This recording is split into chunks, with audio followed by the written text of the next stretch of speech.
Well, welcome. Hope we all enjoyed ourselves and hope we enjoyed the class yesterday as well, because I need to know if we are actually following up with everything that is being discussed, right? Is there anything you guys would want me to go back to? Maybe you didn't get clarification on certain things. You want me to go back and do a little clarification or explain something a little better? Now would be the best time to actually say it so that we can move from there and make progress. So, is there anybody that has anything they'd like me to look into?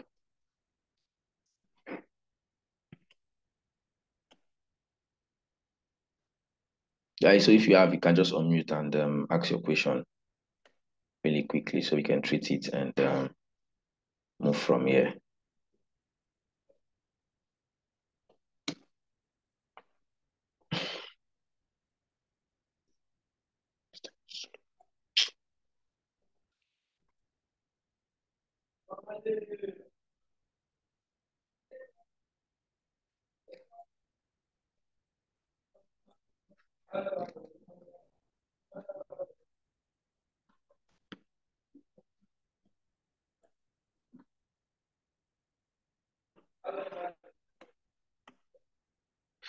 Okay. By this silence, it means that nobody has anything to say, so we'll just move on.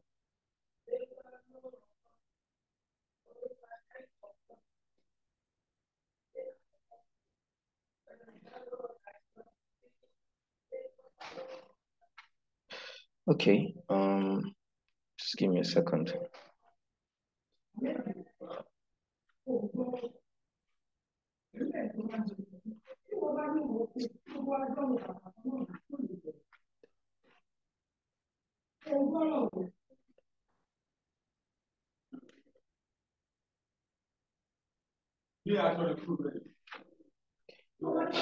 Okay. Just continue from where we stopped yesterday.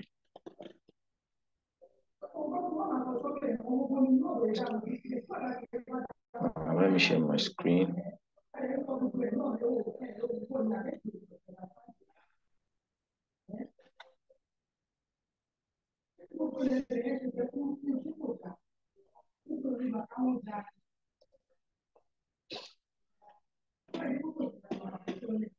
So I'm trying to share my screen. Can you guys see my screen?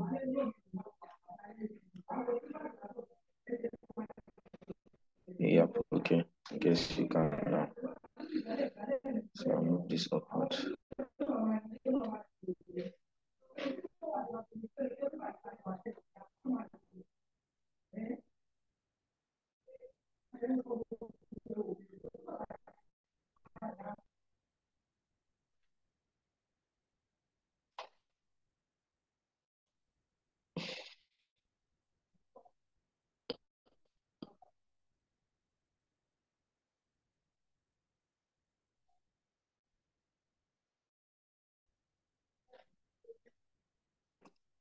Okay. So I'm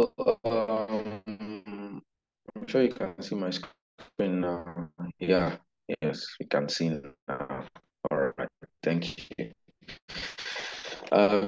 So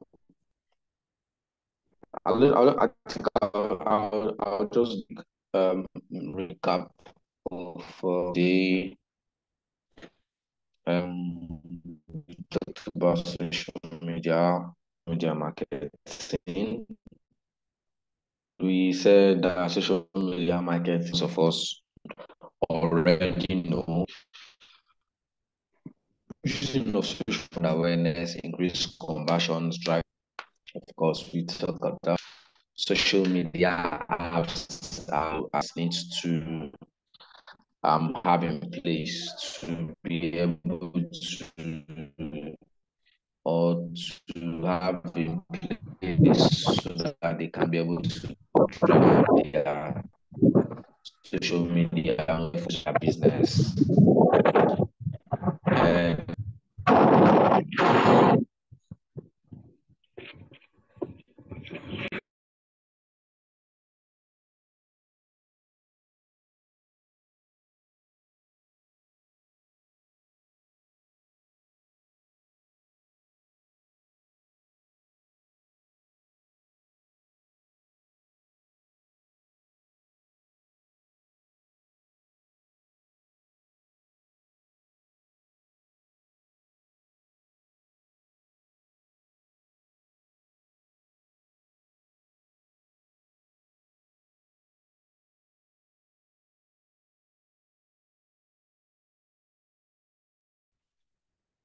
Sorry. Yeah. So,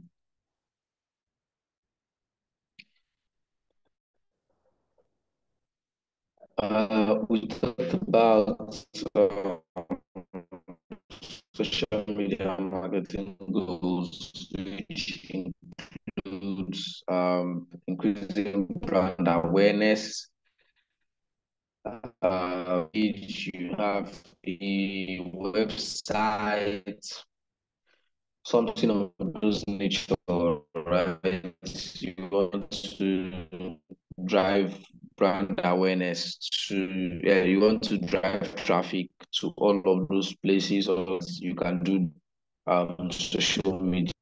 In as much as trying to make money, I'm trying to reiterate some of these things, right? In as much as trying to make money or getting money from you guys.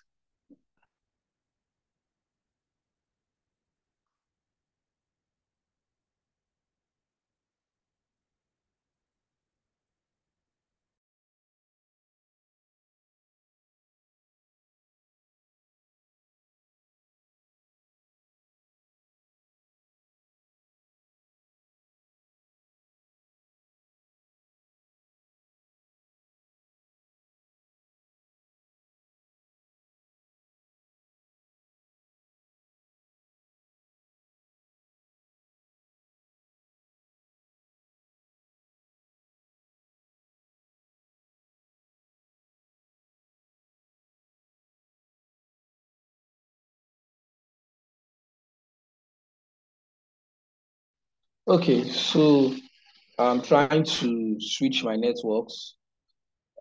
I have to switch networks right now because this is the network I used yesterday and now it is unbalanced.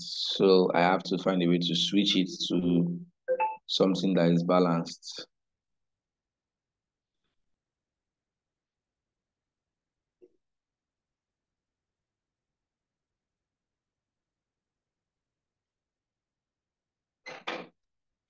Meanwhile, while I'm trying to do that, I'll just keep sharing my screen.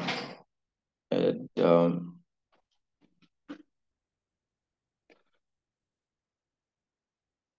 yeah, so let's wait for the screen to share.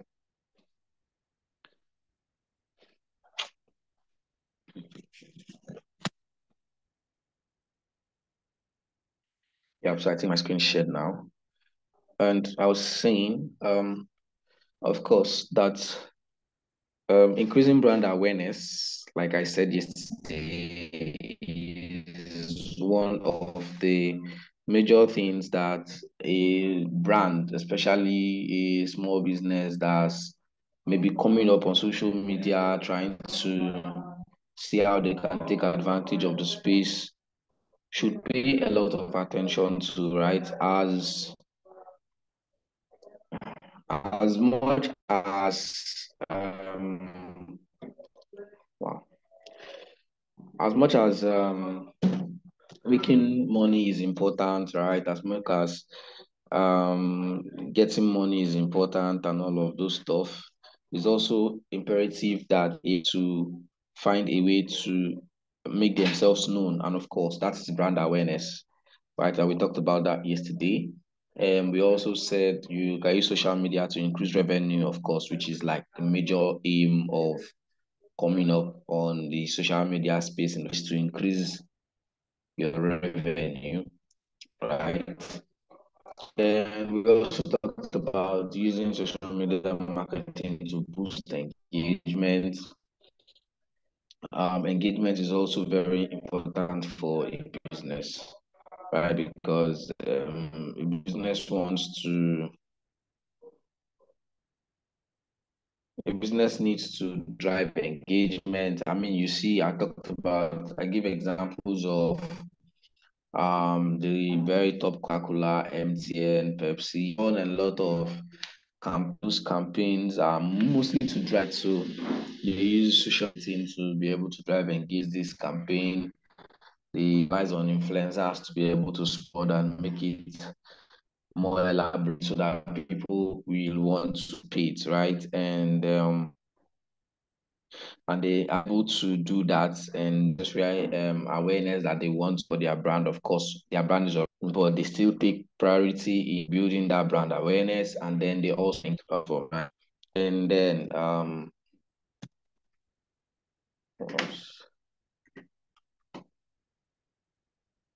yeah.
Please confirm you can hear me. Let me know if I'm audible. Yes, I can hear you. All right, thank you. I hope you've been hearing all the things I've been saying because um I don't understand what's been happening. Good morning. Good morning. Okay, sorry, I just hear you now. When you said help, you can hear me. So all this while I've not been hearing anything on my Wow. side here. Okay. Um, yeah, I think I don't know. Let me look at this particular network if it's going to be stable because the other one has been very unstable. It's been causing me a lot of issues. So I'm trying to see this one. My screen is loading. Sorry. Excuse me. But will you guys see my screen all this while? Yes, we are seeing it. But you were not hearing From, me. from here, no. From here, no. Oh, from there, no. Oh, okay. All right. Uh, um, let's just get back to it. I think maybe it is now stable again. So let me start sharing my screen. Yep. Okay. When you can see my screen, just let me know, please. Yeah, we can see your screen, sir. All right. Thank you, Yes, ma'am. you can. I can see a screen. All right. Oluseyi Michael. Yes. Good morning. Yes, I can see your Are screen. you? Yes. Oluseyi Michael. Yes, I Are can you hear there? you. I'm So with you. you're in my digital class, right? Yes. Uh, The other one, yes. ah, I've been seeing Hey, you everywhere, hey, and I'm like, this person. I've been hey, seeing this name everywhere. I've been consistent. Well done. Thank you. Okay. So yeah. So I was for those of us that were hearing me or seeing my screen, I was just trying to reiterate what we did yesterday, right? And I was talking about some of the things we talked about yesterday. Of course, we talked about social media marketing goals. We talked about increasing brand awareness, which I hammered a lot on, and I said that that is what especially a small business trying to come up should pay a lot of attention to. because who's chatting? Okay, because you need to increase brand awareness. You need people to know your brand. First things first, people want to know, people have to know you. If they don't know you, then there is nothing that they will do that they will see, right? Because of course, people have to know you to be able to patronize you, right? So that's why you see people just sometimes just boost posts on Instagram just to create awareness, not to drive sales or anything, just for people to know their platform, right? So people see uh, maybe they even maybe your posts come across people, the kind of content that you create, right? And it comes across people and they look at it, they like it, they say, oh wow, okay, I love this. They then want to maybe sign up or something, and they sign up to your platform, like your posts, follow your pages, and they become fans, at least for the start, right? Because you convert fans from fans to customers.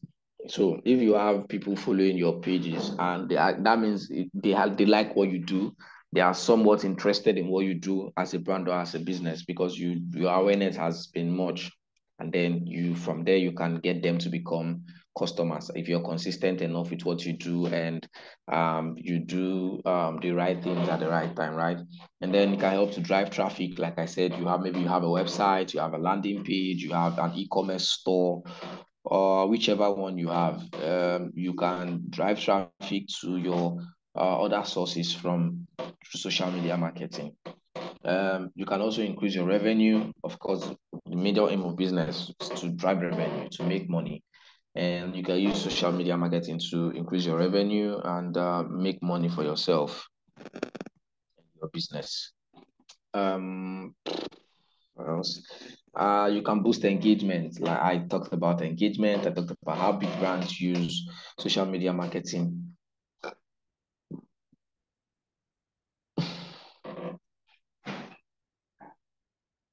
Okay, so we talked about how big brands use social media marketing to be able to boost the engagement, right?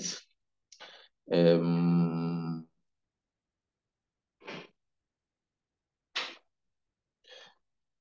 to boost the engagement of their platforms, and then the next is also to build a community around your business, because every business, of course, like I said, your business needs to make people feel involved. It needs to make people feel like they belong to a community where their voices are heard, and it feels like they of course they believe that, oh okay, at least I'm in a place where my voice is heard. I'm in a place where I have people of like minds. I'm in a place where I don't have to be afraid or ashamed of anything.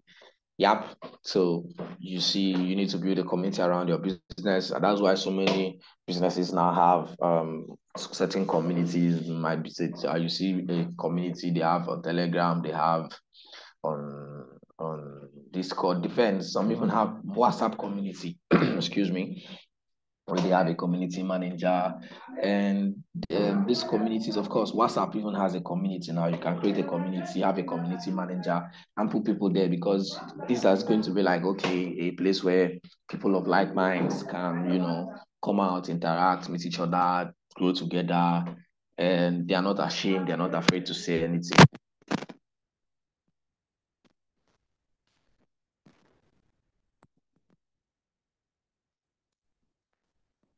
They might just come and begin to cause chaos, but then it still doesn't really the fact that, of course, there's a community that these people can belong to. So your business can build a community around it, and you have people who are going to be vouching for your business wherever you go. You can also offer effective customer service. I think I talked about this. Of course, you can use social media marketing to churn down on the rate of calls, and maybe rate of calls and emails that will be coming in for your customer service. And you can be able to use social media to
Hello, Ivy, can you hear me?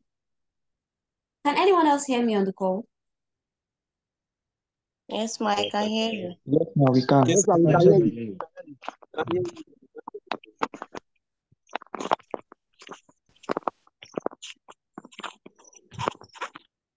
It's okay. Just mute. Don't worry. I think this is not network. I think it has to do with the speaker.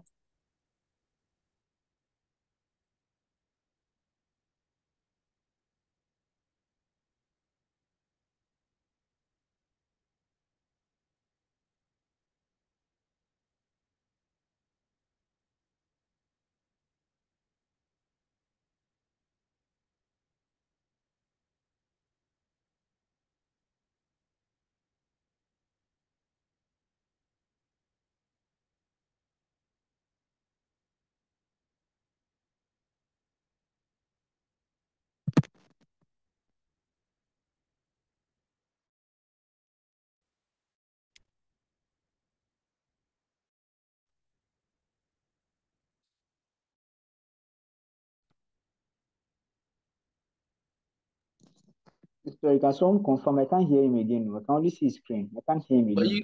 Were you hearing me before now? All the other things I was saying, were you hearing me? I just want to No, confirm. I've not been hearing. I thought you took a pause. I've not been hearing you. I can see your screen.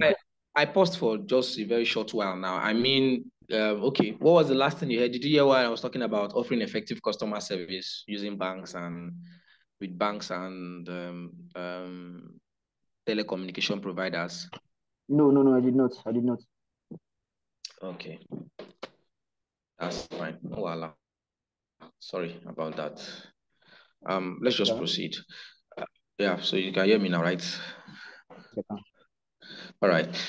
So I was talking about all of these stuffs we have here, and of course, I'll just jump down to the next one because already we've talked about this yesterday. So increase mentions. I talked about increasing mentions. You have social media pages. You have people say maybe someone comes on their own page or their own platform and say, "Oh, I need this particular service," and then you have somebody say just mentions your brand or mentions your business. Why? Because they have seen that your business can actually solve that problem. Your business has the capacity to be able to solve that problem for that person. And of course, they solve the problem, and there you go. Yeah, we talked about, of course, the social media platforms. There was no need to actually look at it, but I think most of us had a look at it. I'll just touch the four major ones. So, of course, I think I didn't mention this yesterday, but we should be aware of what works on these four major platforms. So Facebook is more of an emotional platform where stories sell a lot. I mean, of course, stories drive a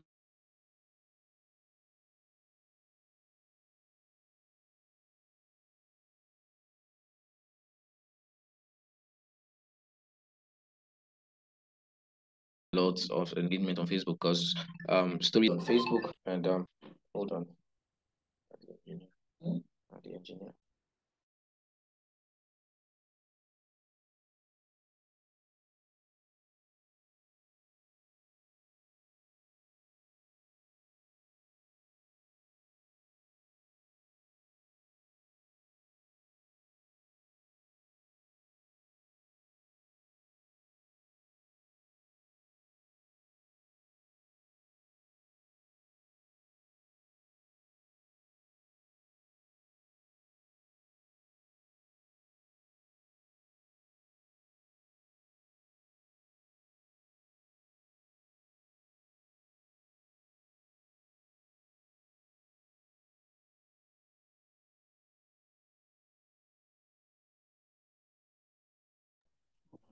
Fine. Okay, so Facebook is more of an emotional platform, right? A lot of stories sell on Facebook. I mean, if you go to Facebook, you see a lot of stories. Some of them are true, some of them are not true. But people on Facebook buy a lot of stories, so it's very, very much. It's much. Stories sell everywhere, actually, right? Stories sell everywhere. if you know how to tell good stories, you really be very good, or you drive a lot of marketing and be very good at making sales, because stories sell virtually everywhere. But Facebook deals more with emotions. People are so emotional on Facebook. Instagram, of course, we know what the gram is. People do everything for the gram. Instagram is more of beautiful pictures and videos, high quality. People, if you go there, people people sometimes rarely even read the captions on some of the posts that are being made, right? They just swipe through the videos, watch it, and move on. Except the video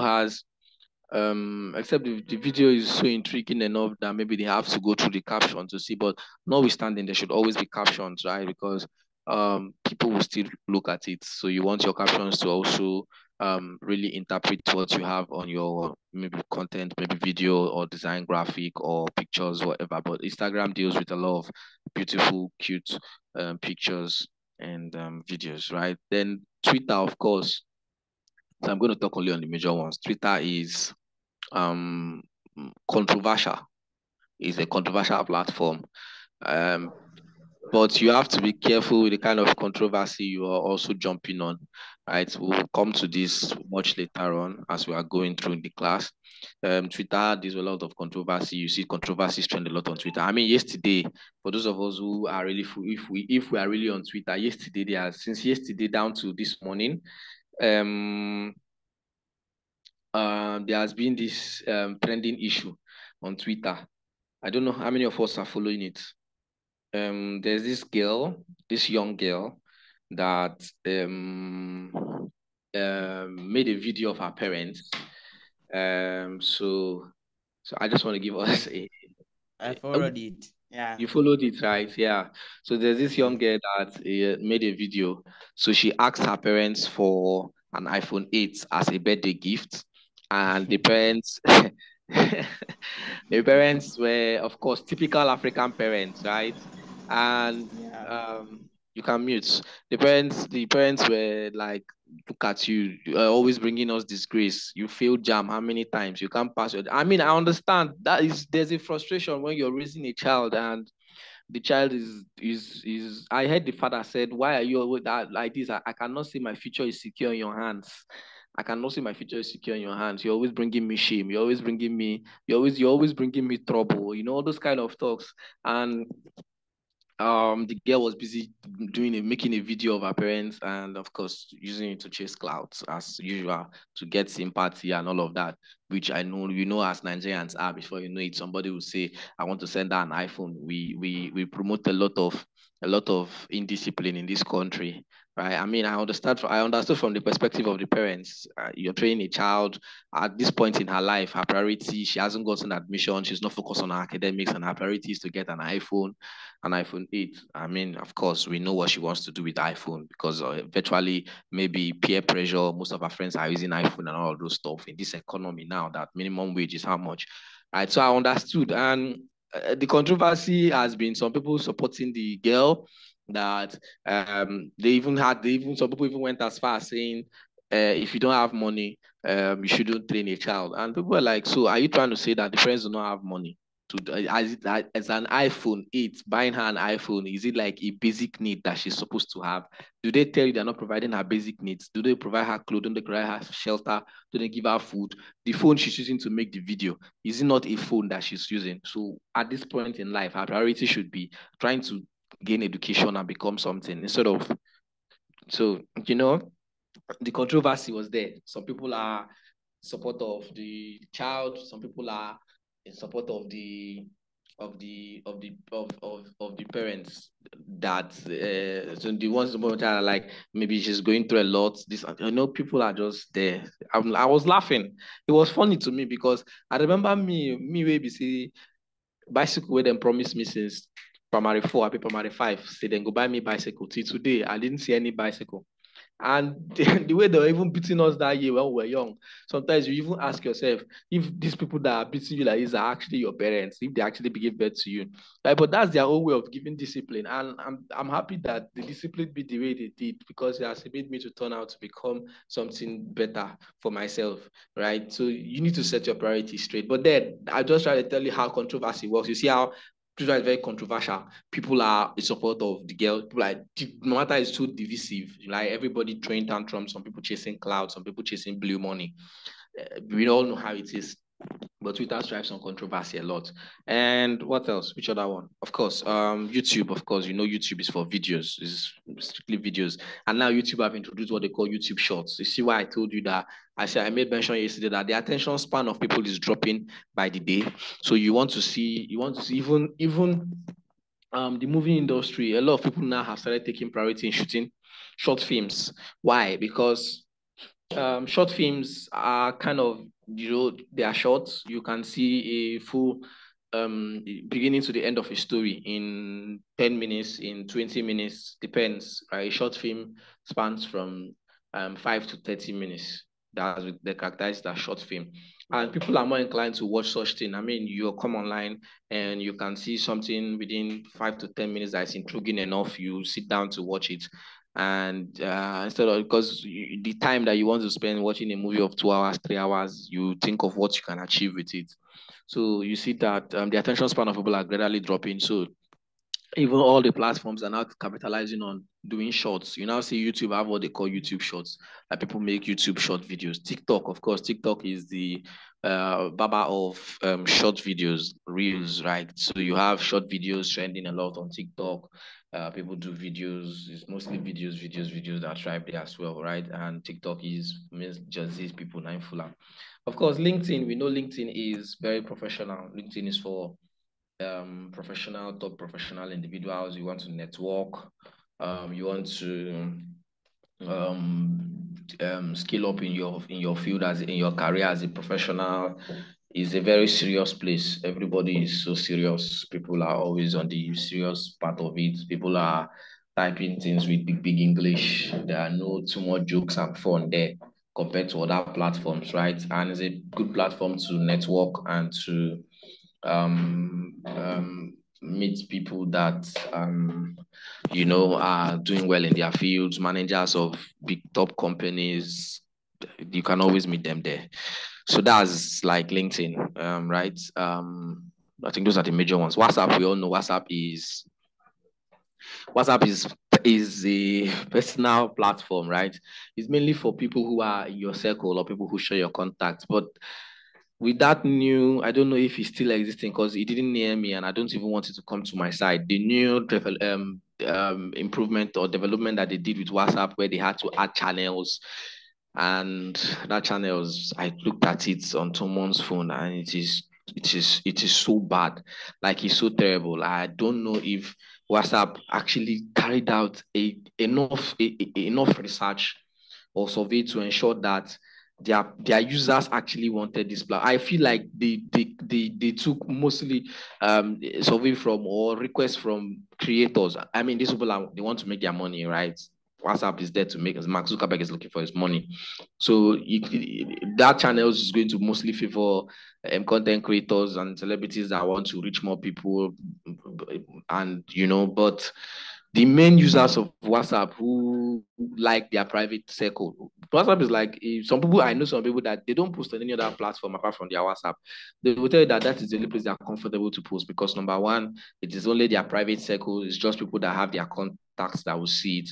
Number two, within 24 hours, it is off and they don't have to think about going to delete it and all of those stuff. So you see, but I don't know, their new AI, their new algorithm system decided to bring in channels. I don't know if it's still doing that channels stuff, but yeah, that's it for like the major platforms, right? And those are like the platforms you would likely capitalize on when you're driving your engagement to social media. Now, we talked about creating a social media strategy, and of course, this is where we stopped yesterday. We talked a little about it, so we are going to complete from here and then move on. Like we said, the social media strategy is a summary of everything you plan to do and achieve in your business using social media, right? Social media strategy are like processes that guide your actions, and guide your process and guide whatever you do on social media, so that you know what you're doing, and you can always take note of it to know exactly what you're doing and how you're doing it, if you're doing it right and if you're not doing it right, and all of those stuff, right? And yeah, so we talked about how to create a social media strategy, and we talked about setting SMART goals. And of course, we know what SMART means. S stands for specific, M stands for measurable, A stands for achievable, R stands for relevant, and T stands for time bound. Specific in the sense that you want your goals to be specific, right? You know that, okay, this is a specific thing I want to do on this particular platform. This is a specific thing I'm looking to achieve, right? Using this particular place or this particular platform. So you are specific with what you want. You know what you want on that particular platform. It's measurable in the sense that you can measure your results. You can look at it and measure it and say, oh, okay, this thing I'm doing, is it measurable enough? It's specific, but is it measurable? Can I measure the result of my efforts? Yeah, so you want your social media goals to also, your social media strategy to also take that measurable part of it. Is it achievable? You don't want to set goals that you cannot achieve, right? You cannot say, I want to increase, maybe you just come up on, let's say you just come up on social media, maybe you just opened an Instagram account. You don't, you now say you want to grow from zero to 10,000 followers in 1 week. That is not achievable. You should even know that it's not achievable. So you want to set goals that are achievable, right? Something you can achieve and you can be able to measure. Of course, saying you want to grow from zero to 500, first of all, it is specific. You already know this is what I want to do, and then it is measurable. You know that this is the number, right? 0 to 500. 500 is the measure, right? And you know, okay, achievable. Is it achievable? Yes. Relevant. Is it relevant? Is it relevant to your brand? Do you need the followers? Of course, definitely you might need the followers, right? And then time bound. Do you have a time frame set for it? Can you say, okay, I want to achieve this within so and so time? There should be a time bound for it, right? And we talked about that, and we also gave an instance of what you can do to say, okay, my goal is specific and measurable. And then we talked about learning and understanding all about your audience, right? And of course, we've talked about this even in our very first class. Before you even start your business, right? You need to know about your target market. And then, of course, when you're coming to social media, you also want to know about your audience. You want to know the people that your business is going to be interacting with. Right? You want to know what are the things they like, what is their age range. Are they between 20 to Are they between 20 to 30? Are they between so and so age to so and so age? You want to know what their age range is, right? And you want to also know their location. You want to know what is their average income. You want to know things like their job title. You want to know what do they like, what are their interests, what are their behaviors like online. Those are the information you want to know, everything about your audience, so that you can know how you can tailor down your efforts and your content. You want to know the kind of things they will resonate to. You want to know the kind of things that they like, right? You want to put yourself in their shoes. If you put yourself in their shoes, you will definitely be able to make content that will actually resonate with them, and that they will actually come to understand that, okay, oh wow, those contents become shareable, right? By the time you know about your audience, you can create contents that are going to be shareable, right? Because they know that, oh, okay, I like this. This actually sits well with me. This looks like something that I have gone through. Or this is something that someone that I know has gone through. They will likely want to share the content to other people. Like they would like to share it to their friends. They would like to share it to people that they also know go through those kind of situations, right? You want to do something that is relatable to your audience. Then the next thing we talked about is you want to know and study your competition. You want to know everything about your competition, your competitors, because of course your competitors are already using social media, and you can learn from what they are doing. Right? You can look at what they are doing and learn from it. You can do a competitive analysis to understand what your competition is doing, and what they are doing and doing well, and what they are not doing well. You can now get a good sense of what is expected in your industry and how you can help you to set your social media targets. Right, you can now know, oh, okay, this is what my competitors are doing. How can I improve from what they are doing and hit the ground running on my own.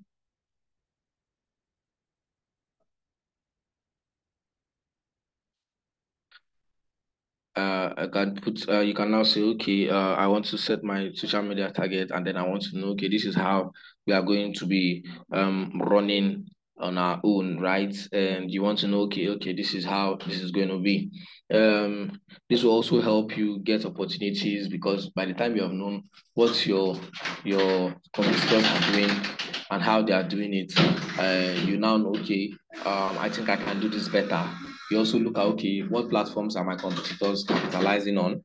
And if you look at the platform they are capitalizing on, and you see that maybe they already have a very large market, right? And you cannot really compete with that market. You look at, maybe they don't have a large market on this other particular platform. And then you go there and increase your own market there and try to see if the platform will also work for you as well, right? You can listen to what your competitors are doing, what they are saying, make searches, of course, find out their account handles. What I do whenever I want to, of course, anything I'm doing on social media for a brand, I'm always out there looking for competitor brands. I'm searching their handles, going through their social media platform, looking at the kind of posts that they make, looking at how they make the kind of posts that they do, and what kind of engagement that they are driving on that post, right? And then I look at it, I'm like, okay, fine. I think I understand what these people are doing. And then I move from there, go and try to do my own and try to drive engagement on my own platform, right? And oh, yeah. The next thing is, after knowing and studying your competition, which I said is very important, you now do a social media audit. A social media audit is, of course, you're already using social media and you want to take stock of your efforts. So far, what am I doing? Is it working? Is it not working? Is who is engaging with my pages? What are people engaging? What are the kind of engagement? What networks does my target audience use? So you want to do that social media audit when you're already using your social media. You want to find out how your social media presence compares to that of your competitors. You don't, I always say this, that of course you think that competitors are not important, but they are very important, because they are there to push you. They are pushing you, and they are not going to relent, right?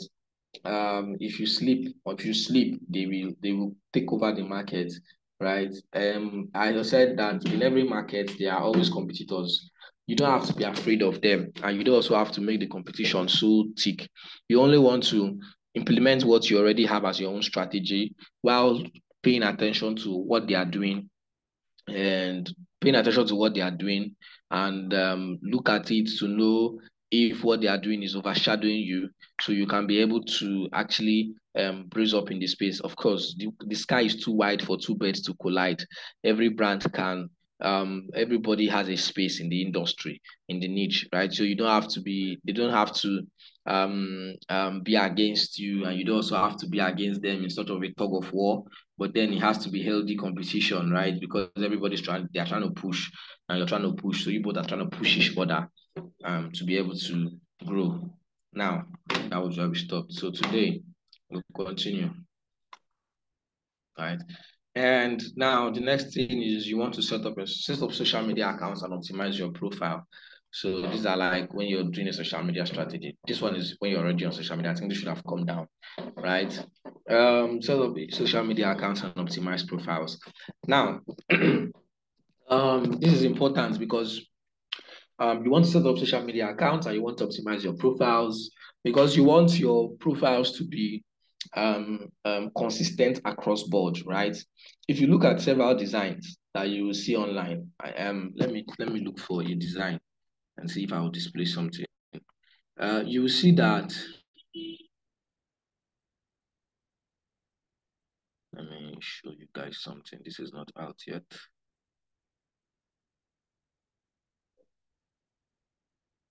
So let me share this, please.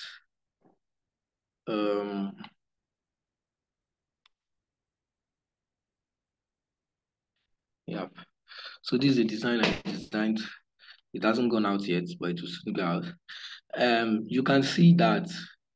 Hope you guys are seeing my screen, right? So this is what I mean, right? You can see that I have the social media icons here. You have, let me zoom it in. You have Instagram, you have Twitter, you have Facebook, you have LinkedIn, and all of them are bearing the same name, right? So that's how you want to optimize your social media accounts on various platforms, because you want the platforms to be the same.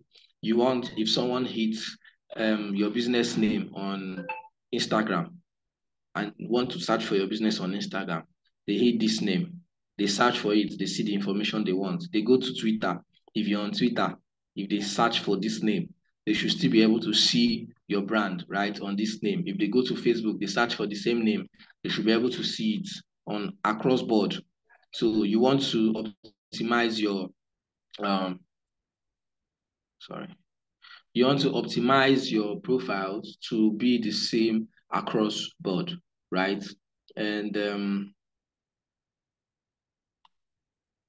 yeah, what screen is displaying this one? So you want to optimize your profile to be the same across board, right? You also want your bio to also look the same. So say you have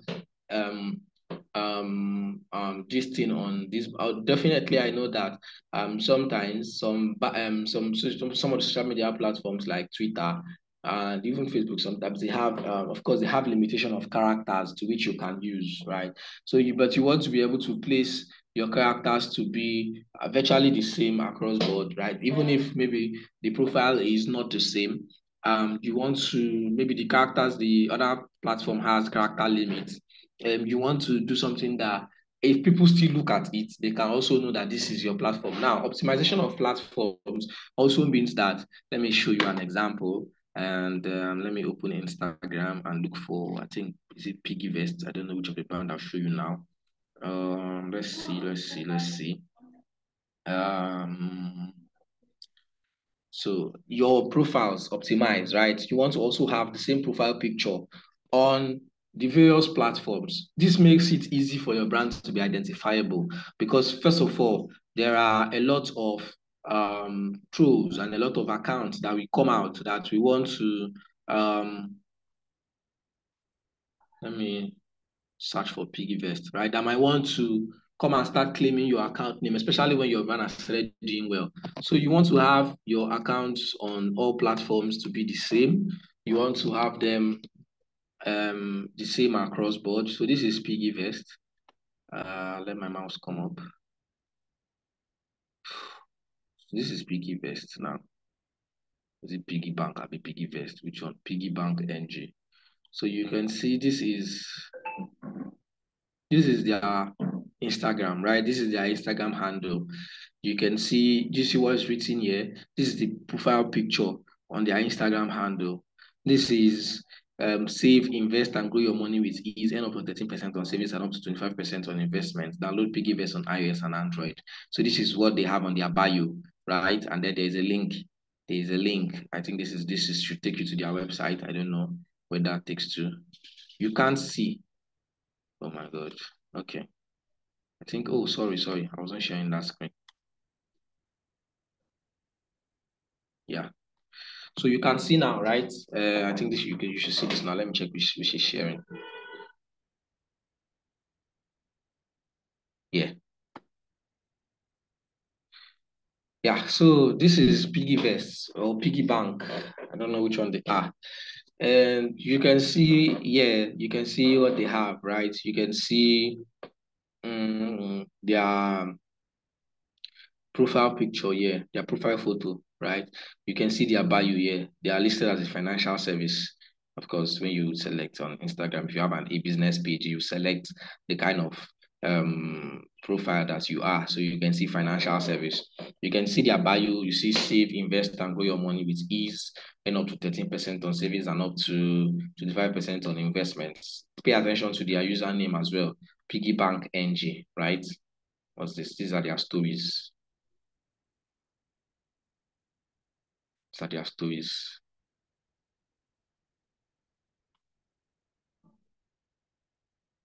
So you see that they also have a link on their stories that can take you straight to their Twitter account, right?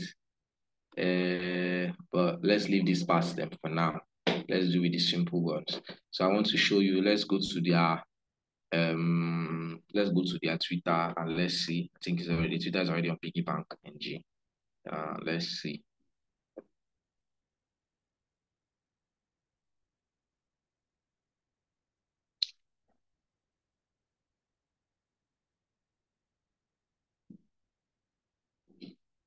Yeah. So do you see their Twitter account? Can you see? Hope you're seeing the Twitter account, Sha. Can you see the similarities in their pages? You see how it is optimized, right? You can see here you have Piggy Vests, which is the same picture. If you go to Instagram, you find the same profile picture, right? Then, of course, save, invest, and grow your money with ease. Earn 8 to 13% on savings and up to 25% on investments. Download Piggy Vests on iOS and Android. Now, you can also see that's the same thing that they have here on their Instagram, right? You can see it, right? And then you can see there's now an extra one in here on Twitter. They said this is our only page. And I think the reason for this is because you know that Twitter now, anybody can pay for blue tick. And Twitter has a lot of accounts that are not the major accounts, and you'll be confused. Twitter has a lot of accounts that are just dummy accounts that will create the same page like your own, put your profile picture, and before you know it, they started dragging traction to their page. I remember when I think it was this year in Hilda Basi, when she did cookathon that she cooked for how many hours. Hilda Basi was not on Twitter. She was not on Twitter then. And somebody had already created an account and named it The Real Hilda Basi. And this person put her profile picture on the account and was busy posting, as people were, of course, people who were there live posting her videos and all of those stuff. The person was now like posting her stuff as if he was her account handler, right? And before you know it, that account started getting massive amount of followers. Within how many days, the account got over how many thousand followers, and it was not her account. And in the end, people were like, they had followed the account, and then it was not her account. So Twitter has a way of having so many people do that, right? They have accounts that are not their own, and of course, you can see that this is Twitter has changed the tick for businesses. They give you this kind of tick, right? But then you can never be too sure. So they have this one in here that this is our only page, right? And because people can come up with pages, people can come up with pages that are not there. So you see how they optimize their profile, right? You can see what they have here is what they also have on Instagram. You can see even their username is the same, Piggy Bank NG. You can see Piggy Bank NG here as their username. You can see on Twitter you have the same Piggy Bank NG, right? And you can see save, invest, and grow your money with ease. And 8 to 13% on savings. Same thing, same bio is what they also have on Instagram. Same bio, right? So you want to optimize your profiles to ensure that they are consistent across board. First of all, that they also speak with the same voice. right? So that if someone comes to your social profiles, if they see this particular platform, if they go to the next platform, they should also be able to see the same thing so that they can really ascertain that, okay, this is this brand, this is your account.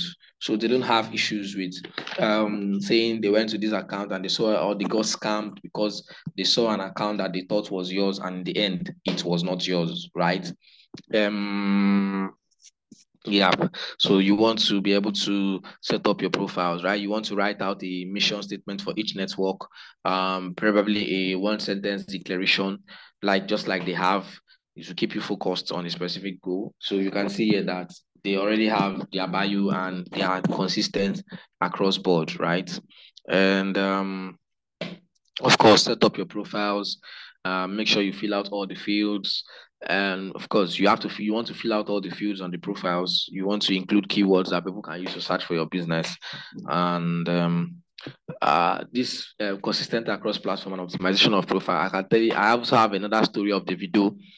So the video on Twitter, same Twitter again. I can tell you, Twitter has a lot of people with so many issues, right? On the video on Twitter, before he took over his account and now has his name on Twitter, the video, there was somebody that was using that name because he hadn't yet come on. If you check Twitter, you find out that most celebrities are just recently joining Twitter. Nigerian celebrities, aside from the guys abroad, had been on some of them. You can see their accounts since 2009, some 2010, 2009, 2010, 2011. Those guys have been long on Twitter, 12 and there. But some of our Nigerian veteran celebrities are just joining Twitter, right?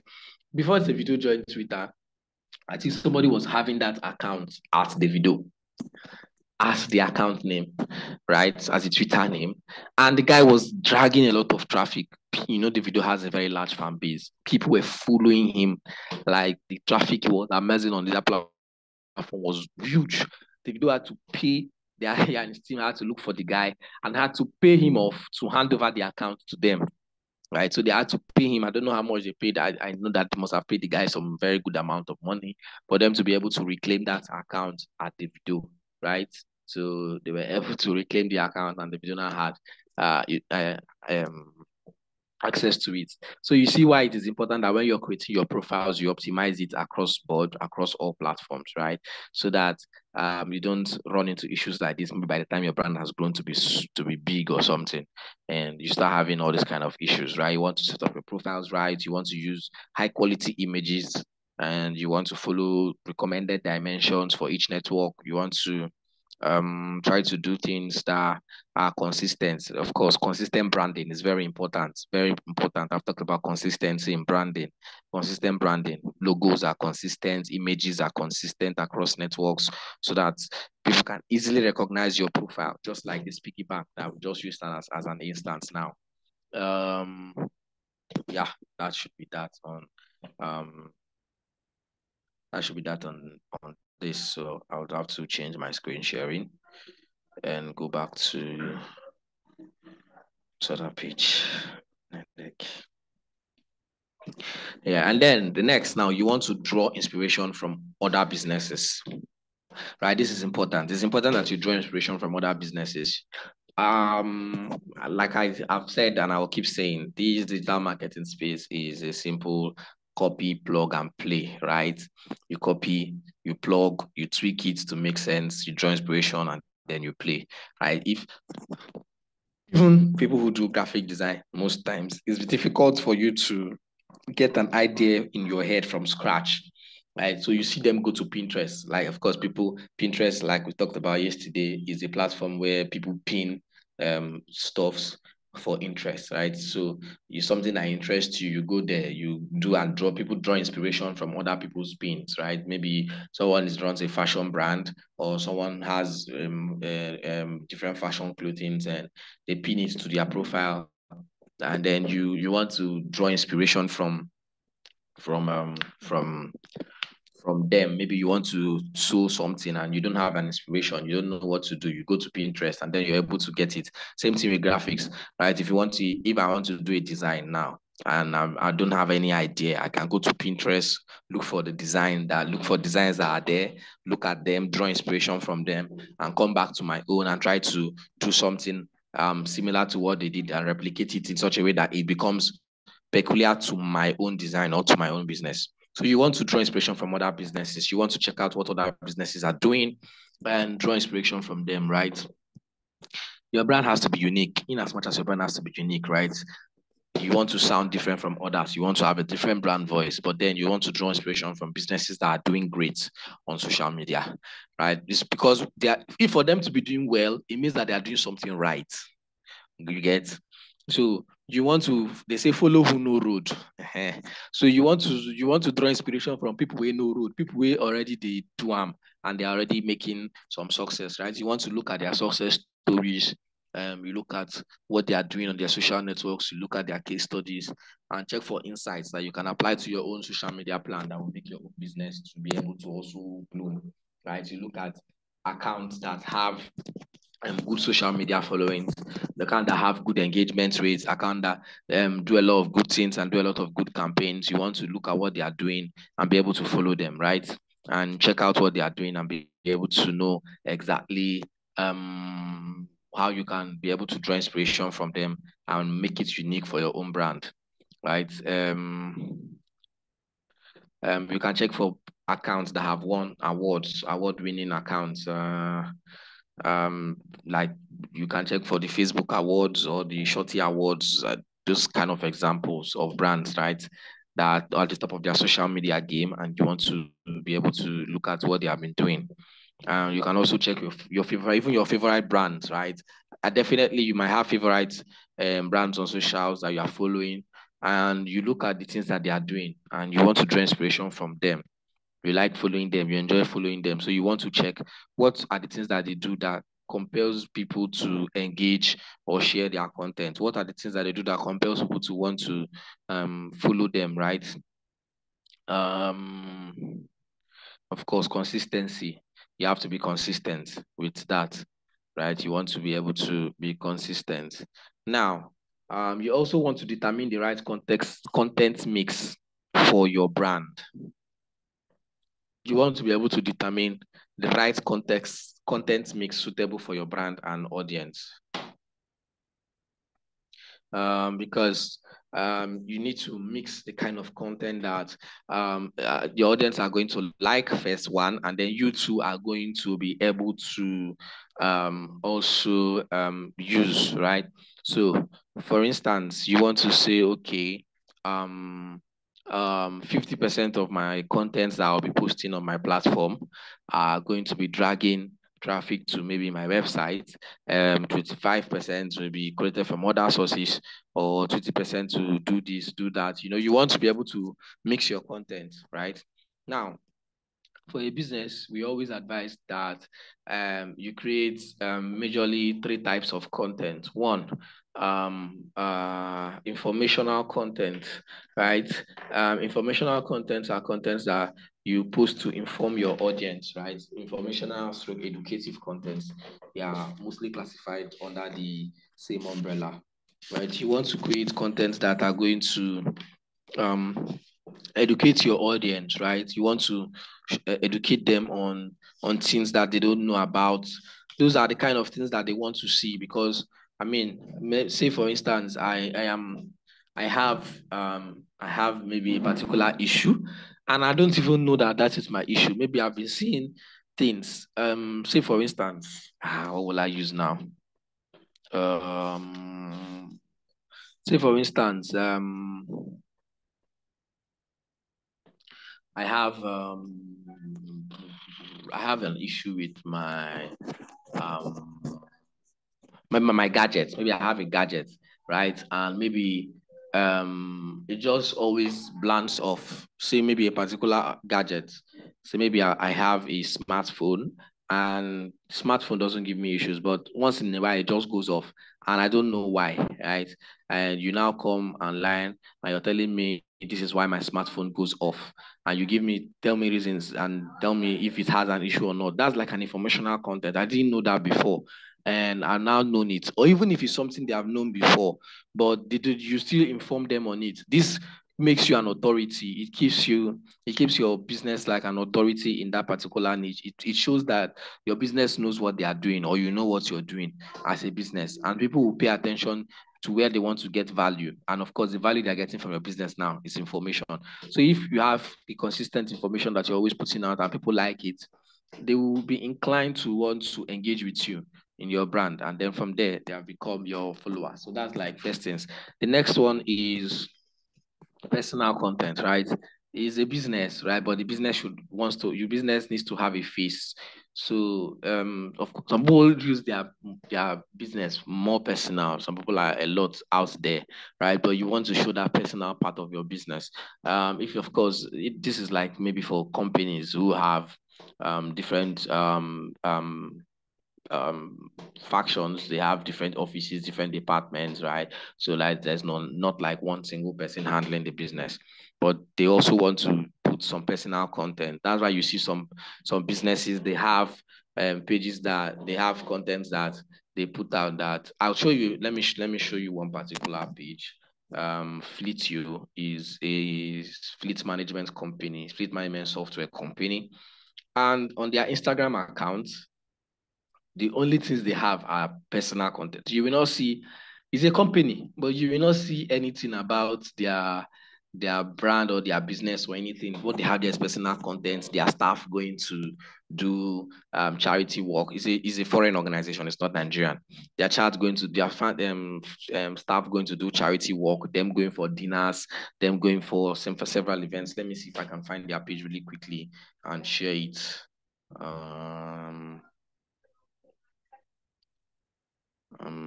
Let me see. But then that is like personal content, right? And the next one you want to be sharing are also brand stroke entertaining content. You also want to entertain your audience, right? If you become too boring, people will not want to engage with you, right? You want your content, your brand to also be entertaining to an extent, right?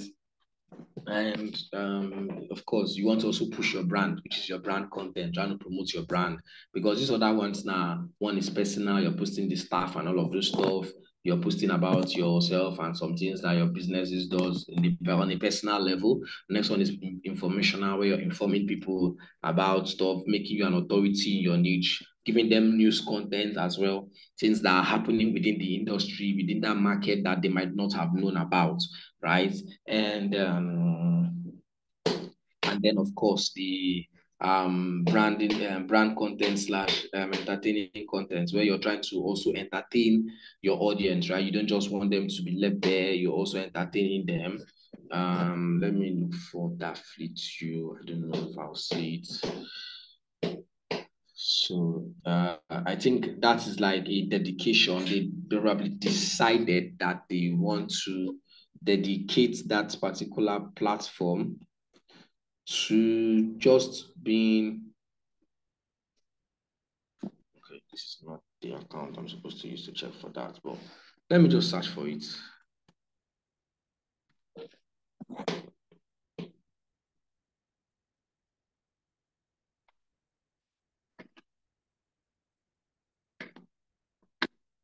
Yeah.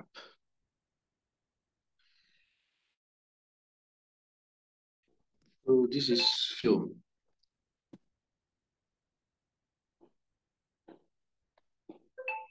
I'm waiting for them to come up, right?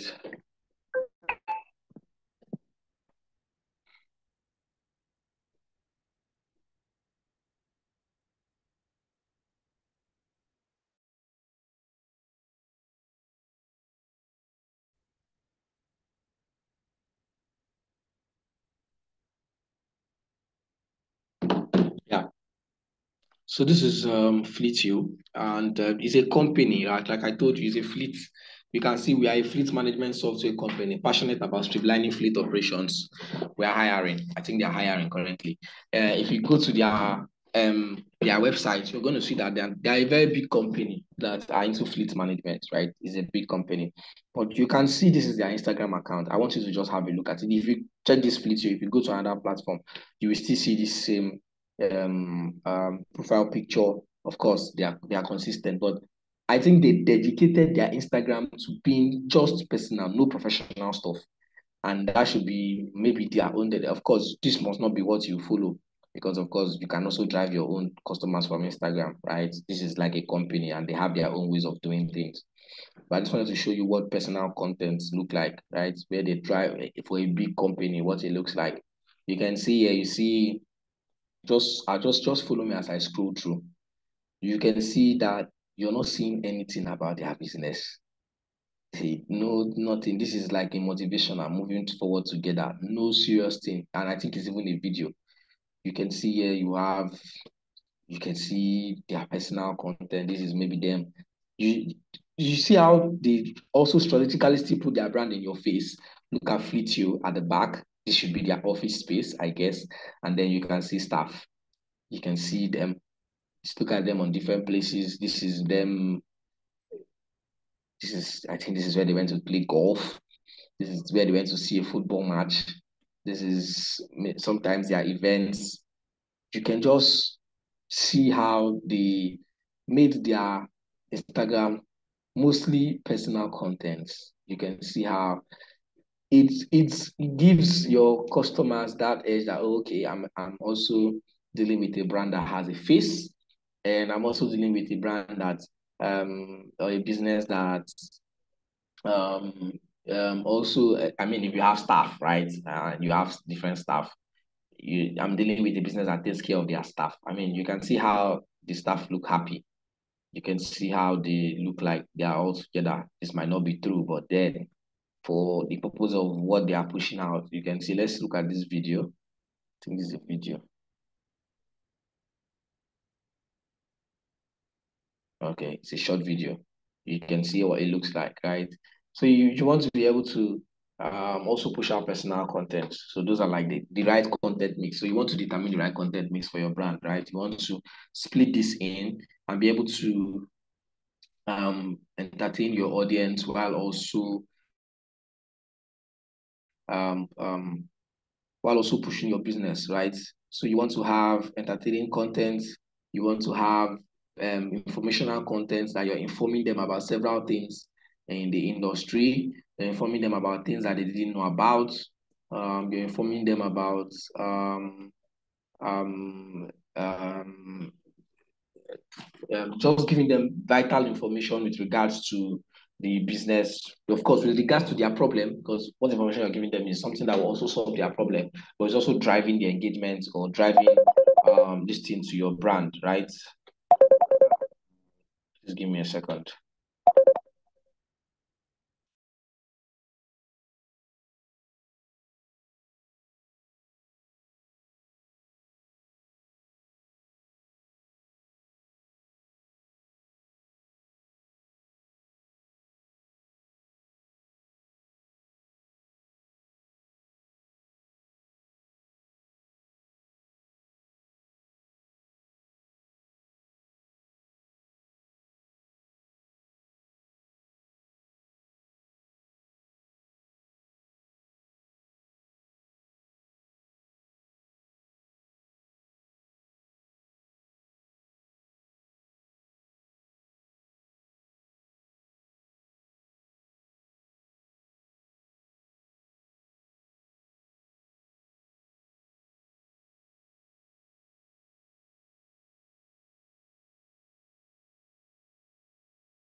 Okay. This yes, sir. Okay, understand. Okay, okay.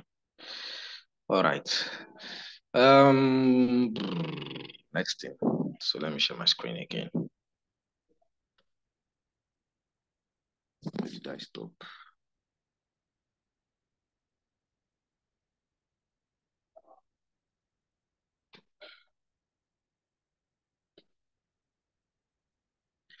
Yeah, so I've talked about determining the right content mix for your brand and audience, right? Now, the next thing is you want to create a social media content calendar, right? And this content calendar is there to guide your brand on the kind of content you want to be putting out. See, I can tell you categorically that most good brands that are serious with their business have a content calendar. Excuse me. First of all, it guides you, right? This is part of the social media strategy. The content calendar ensures that you're posting the right things at the right time, one, and you already have what you want to post for the week or for the month. Now, instead of posting randomly and trying to rush through things, you have a content calendar that guides you on what you want to post. Now let's see. Okay, first of all, determine the right content mix. I wanted to say something I forgot. There's a saying that, I mean, if you are trying it from the scratch, right? You are not sure what type of content you want to be putting out. You want to try the 80-20 rule, right? The 80-20 rule. Now, the 80-20 rule is 80% of your posts or the content you'll be putting out on your socials should be educative content, right? Should be informative content and should be entertaining, right? Then 20% should now be content that can directly promote your brand or promote your business. Now, this is of course if you're starting out from the scratch, you're trying it out, you're not sure of the kind of content you want to be posting, you're just a new business coming out, right? That is like, because you want people to first of all trust your brand. If you're always promoting, they might not trust it, right? So you want to make them understand that first of all, your brand is an informative brand, like your brand is an authority in that niche, one. Two, your brand can also educate, right? You want to educate them, you want to give them information that makes them understand and trust your brand as an authority in that niche, right? And then you also want to entertain them so that they don't see your brand as being boring or your business as being boring. You also want to give them entertaining content, right? Or entertaining stuffs. And then the 20% being the 20, since it's 80-20 rule, can now be content that directly promote your brand, things that promote your business, right? And now, of course, creating a social media content calendar, like I said, is essential. It's essential that you have a content calendar, you have a content plan that can help you schedule. You can schedule, of course, you can know what kind of content you want to put out. Let me show us. I think I have I don't know if it's on this my system, but I have a content calendar. So let me just quickly search for it. and show us what a content calendar looks like. And yeah, so let me look for this.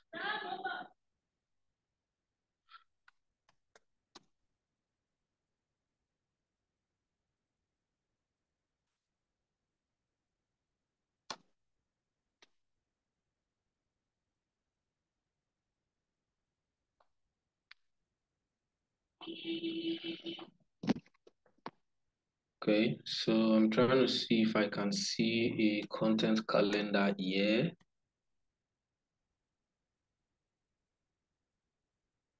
On my system. I'm supposed to have one, but yeah.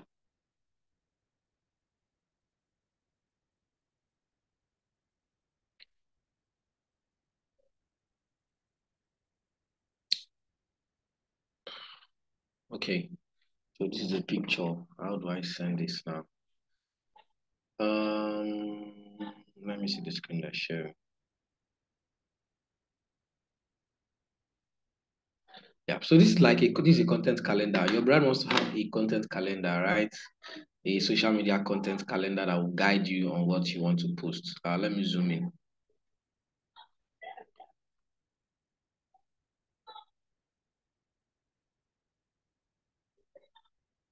Okay, this is a picture, so I can't really zoom in. So if you look at this content calendar here now, you will see that this is for a real estate brand, right? This is, you can see here 31 social media content ideas for real estate. This is for like 31 days of the month, right? So most times like 30 days of the month, right? 30 days social media content calendar. If I zoom in, I'm sure most of us will not be able to see it clearly because of how it's looking, right? You will see here you have new listing photographs for day one, market update for day two, fixed real estate tips for buyers day three, real estate tip for sellers day four. I mean, this is like, you see how they are able to arrange their content calendar in such a way that they know this is what I'm posting on day one, day two, day three, day four. Right now, this is like 30 days content calendar. If you're starting out as a business, you might not want to do 30 days for a start, right? You might want to do 3 days of a week, not like every day, right? You want to do like 3 days of the week. Maybe you want to post Mondays, Wednesdays. PC is low. You want to post Mondays, Wednesdays, and Fridays, right? Or you want to post 5 days of the week, Monday to Friday. That is even more like every day again, Monday to Friday. Or you want to do 3 days per week, you want to do 4 days per week. Depends. I mean, 3 days per week is like it's okay for a brand, right? A business that is just starting out, or you want to just push out your social media game. So you have Monday, Wednesdays, and Fridays. You can alternate them. You can do Monday, Tuesdays, and Thursdays. You can do Tuesdays, Thursdays, and Fridays. Depends, right? You want to be able to alternate your content. So you want to have a content calendar that can guide you for the whole 30 days in that month, right? You want to have a content calendar that can say, okay, today I'm posting this, tomorrow I'm posting this, next tomorrow I'll be posting this. It gives you clarity. It makes you understand the dynamics you want to go and what level on how you want to go with it, right? So I don't know how I'm going to send this now. Maybe I'll just send it to say if I should post it to your group chat. I'm sure you guys are on the group chat. So what you are going to do for me now, a very quick classwork, is to um, create a content calendar. Use Google Doc, right? Create a 30-day content calendar.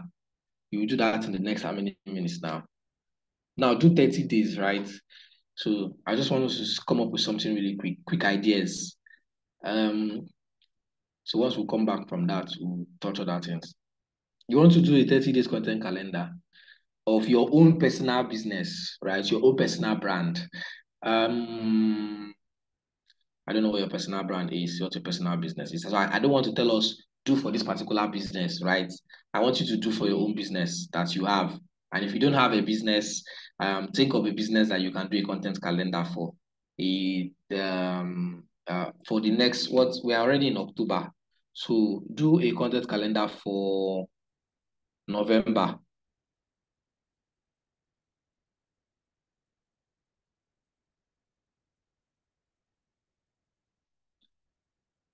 So do a content calendar for November, right? Do a 30 days content calendar for November, highlighting the stuffs you want to be posting about your brand for that November. Now, remember the things I've already said, the kind of content you want to put out. And of course, like I said, for a business that's just starting out, you want to follow the 80-20 rule, 80% for information, education, and entertaining content, and then 20% for pushing your brand. So if you can follow that rule, that will also be an added advantage to you now, right? I want us to try our hands on it and see what we can do for a content calendar. Now, I said 30 days because I know that for the purpose, like I said, if you want to implement, you must not do 30 days. You can do 3 days per week. If you multiply 3 days per week times 4 days in the week, that's about 18 contents, right? So you're not going to have up to 30. But I want us to do 30 days. Like say maybe you have I don't know, maybe most of us of course are business owners, but say you have a business that has grown so big and you want to be posting every day of the week consistently, right? You want to have this idea of how you can post consistently every day. So you want to do a 30 days content calendar, and we use this one as a guide, but you must not use this as your exact type of content calendar. Put something that is relevant to your own business and determine your right content mix so that we can see how best we can go on that. So I'll just quickly so let's just quickly do that. Let me send this sample first of all.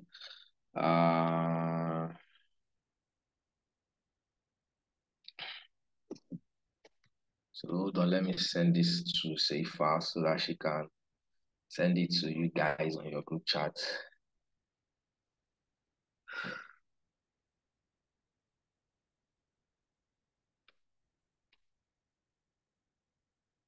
Okay, it's not here. Hope we understand what I want us to do. Do you understand?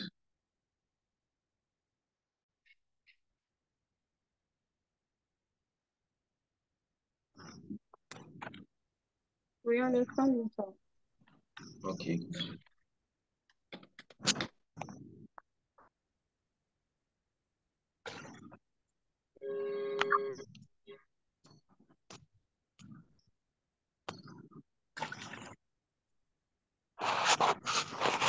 Just hold on while I try to send this sample to her. Yeah.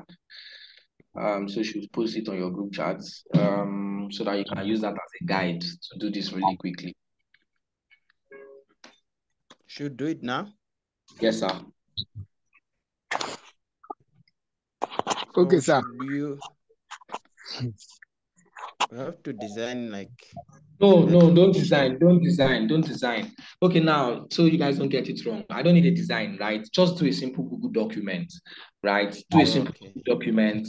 Use a table format. There's table on Google document. If you cannot use a table too, do it listed, but write the days of the week and then do the contents for me. The major thing I want to see is the contents. Forget about the designs. I'm not interested in the designs, right? Okay. Yes. Okay, sir. Yes, sir. So I've sent it to her. She should send it to your group chat in a few minutes' time. And we are going to take, this is 10:42. So let's say we're going to take the next, for this, we're going to take by 11.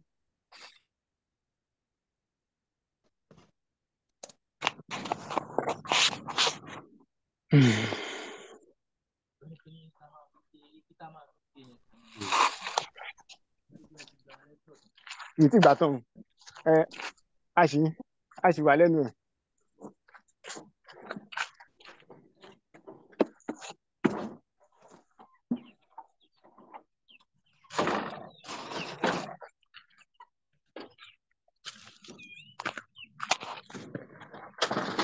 I can look at it.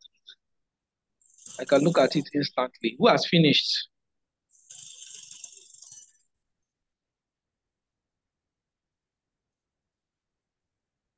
Hold on, a link will be created. Yeah, finished, Emmanuel. Okay. Okay. All right, I'd like to see it, right? So I'd like to see it. So I think she'll create a link and send to your group chat, and you guys can submit it. I wanted us to do that. We're going to have a look at it really quickly. Before then, okay, hold on.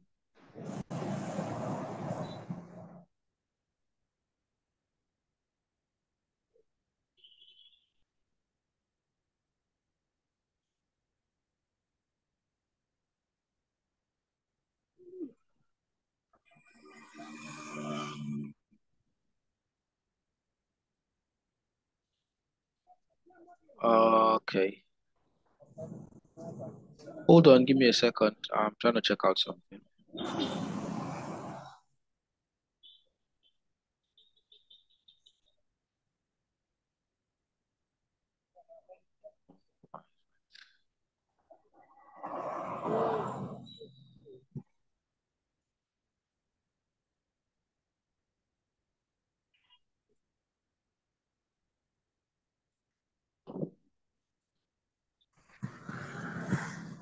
Okay. Excuse me.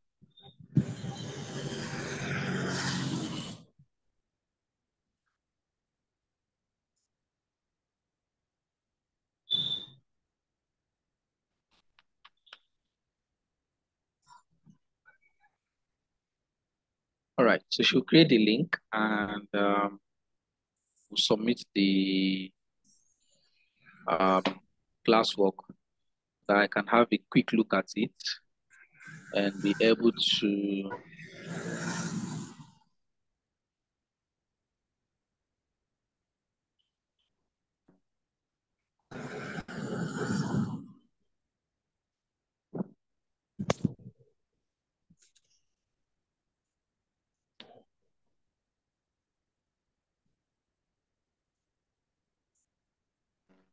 All right. Okay.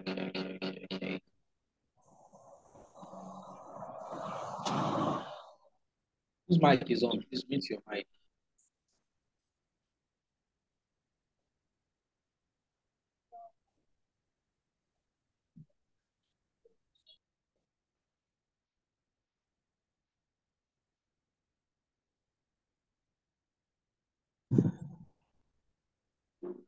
Please mute your mic.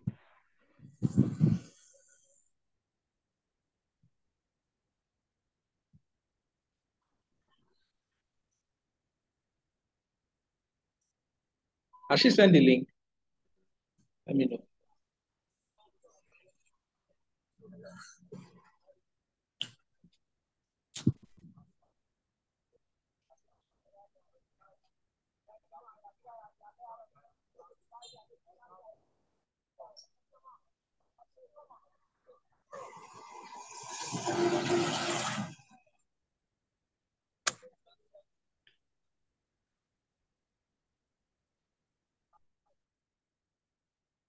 Okay. While she's trying to do that, let me just show something really quickly. Before I jump back to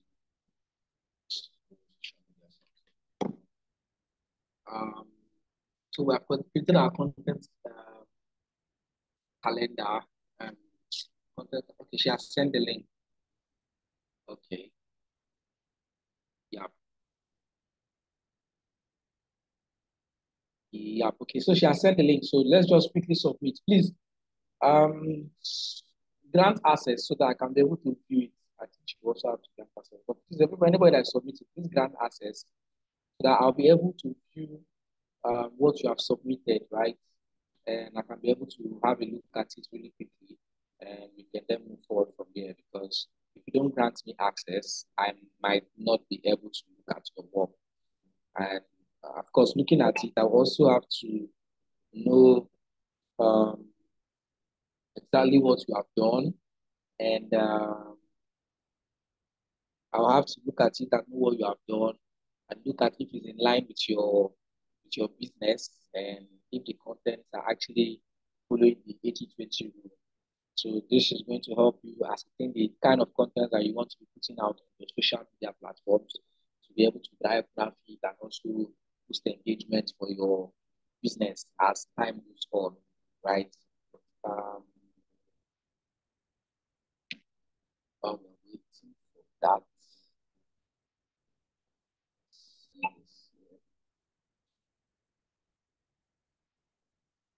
So I'm sure by the time people have started submitting, no one has submitted yet. They said they haven't seen the link. Please resend it so that they can see the link. Thank you.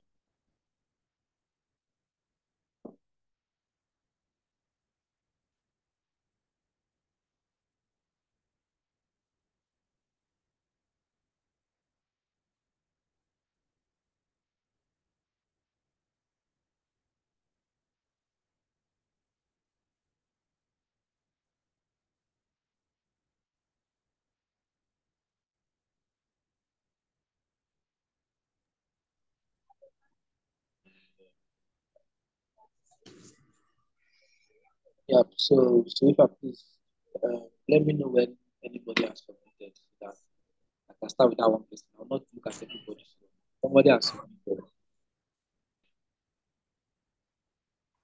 I'll not be able to look at everybody. So if you I can look at all this, like really, really quickly so that I can jump on something else. Hey, Ivy, check your email because I've given you access to the two that's been submitted already. Okay, no problem. Yakub, please keep yourself muted. I've been muting you and you keep on muting yourself. Mute yourself. Okay, so yeah.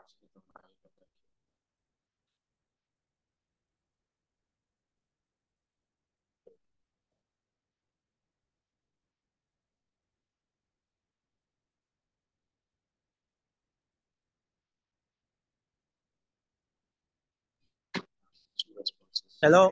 Just we want to see the link so that you should do the assignment. Due to the network problem, we haven't finished the assignment. Please send it again, please. Okay, so this is Musa Margaret. Let me see what she did here. So open it up.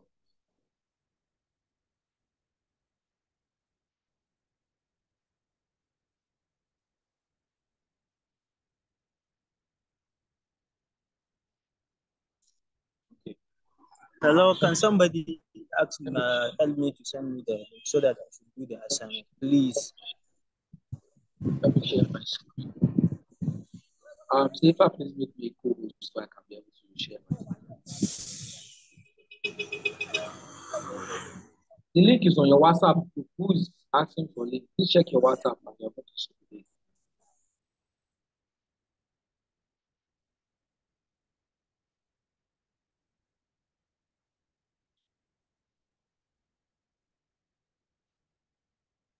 If when you have made me co-host, let me know.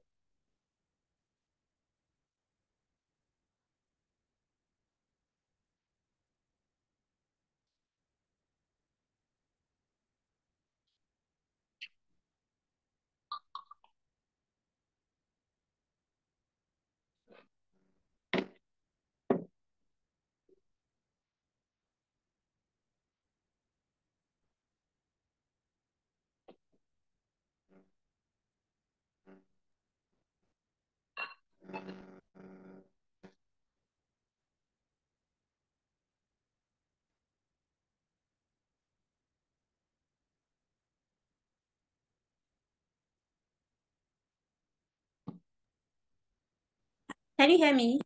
Yeah, Ivy, can you you have hear me? access. You have access. Right, thank you. So let me just share my screen really quick. So hold on, I'm trying to share my screen.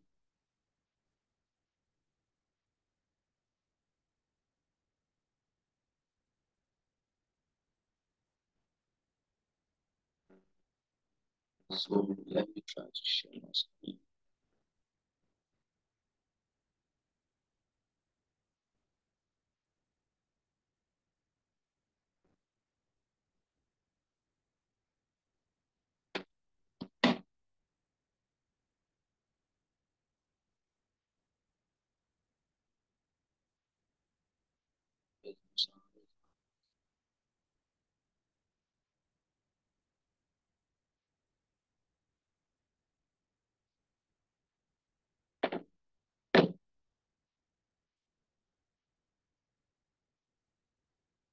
So you guys can see my screen, right? So this is, oh, sorry. Yeah, so this is it. Okay, content calendar for the month of November.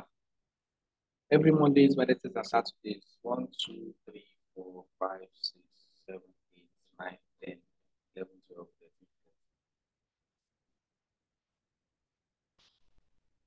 13.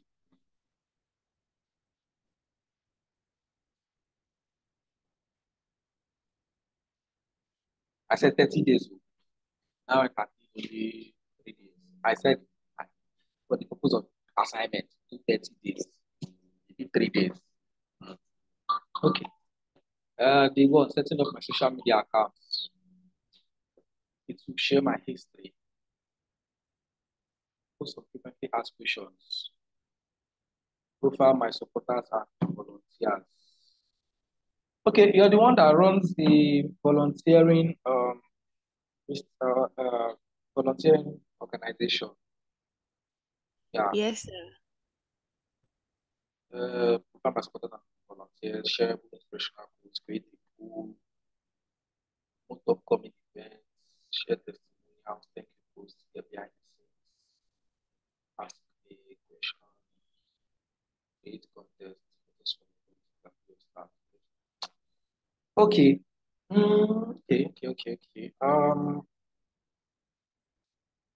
So setting up your social media account, right? Shouldn't be among the content calendar because that's not the content. That's you doing your work on your own, right? To set up a social media account. So this shouldn't be here. It should be off, first of all. Yeah, sharing my history. That's like the first content. So sharing your history. Uh, okay, so you're just starting out on socials and you want to share your history. Okay, it means you want to tell them what you have been doing in the past. Maybe if I get it right. But like I said, setting up social media account should be off this list. Posting some frequently asked questions. So I first of all, this is like the voluntary stuff, right? I'm trying to see how you can teach in some stuff. Yeah, share testimonials to school. It should be here. It should be on a very good day. Promoting upcoming events should also be there. So one thing I always say is most Mondays. That's why if this had been in a table format where you have the days of the week, right? It would have been easier for me to understand. But I still understand it like this. So Mondays, Mondays are days where people are returning back to work. Everybody is busy. People are running helter skelter. It's the day that most people are also good to their phones, right? So Mondays, you want to do a bit less of content that we actually need too much energy. So Mondays, you want to do things like inspire them, inspirational quotes, motivational quotes, maybe very few things about your business, why. Then the other days of the week, yeah, you can now begin to push every other thing. Now, informational quotes are best on the days that you know that they can actually sit down and press their phone. Fridays are, of course, Fridays is like a very few days, so you want to give them entertaining content as well and other things. But not this is not like a lay down on stone principle on how you should do it. It's just a guideline on how I think that it makes sense. I mean, from the ones I've been doing in the past, right? Mondays are very things that you get a lot of great engagement. So you just want to inspire and motivate all those kind of things. So for this your content calendar, share your history. So I want to guess that because this is about classwork, it was a rush. So maybe there was no much thought added to this, right? Create a pool. If you're creating a pool, okay, maybe you want to create a pool and asking people about volunteering events, how they wish to volunteer. Ask a question, create a contest. This works. Let's create a contest works well on a Friday, but it works well on a Friday. Photos from events where you volunteered, organize. It can be your staff. Okay. Create fundraisers and donors. You're starting out, maybe you don't want to jump into this right away, right? You want to first of all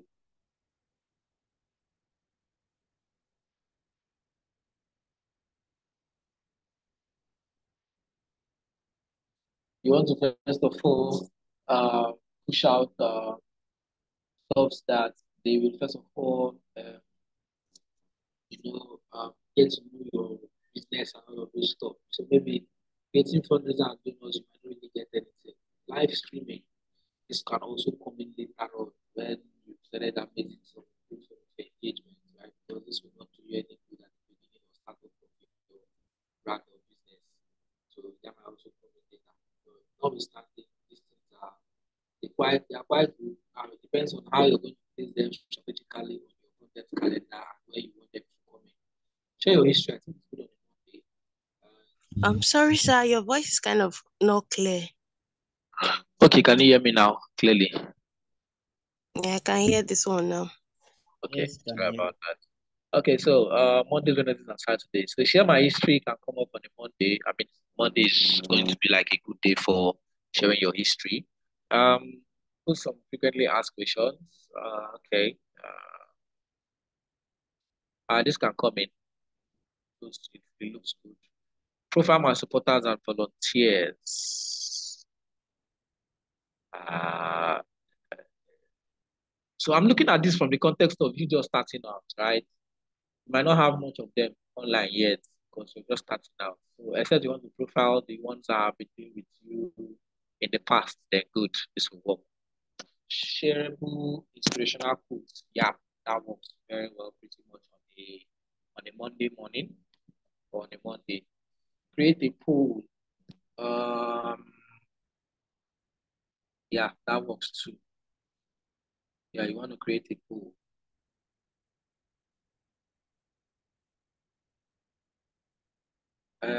Promote upcoming events if you have anyone. So this is more like a promotional content of promoting your brand or your business.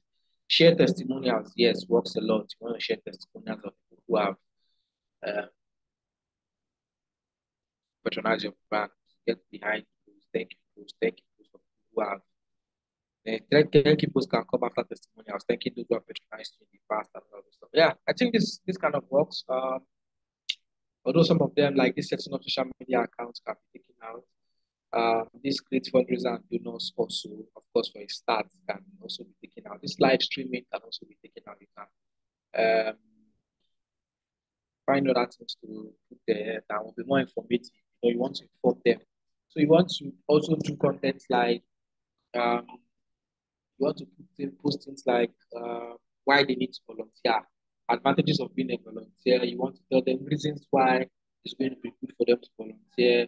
You want to show them past volunteering events and how past volunteering events have helped maybe the volunteers to network and get some tangible things.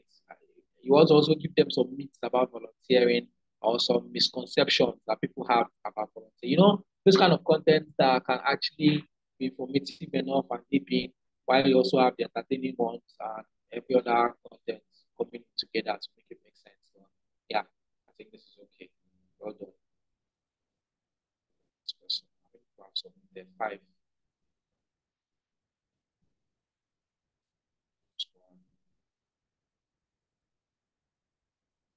Oh, sad. Let me go in line.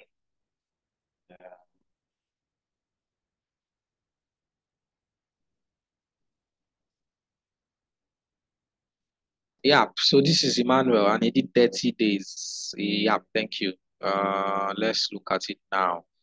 Day 1, property listing. Day 2, educational content, types of land documents. Yeah, I love this.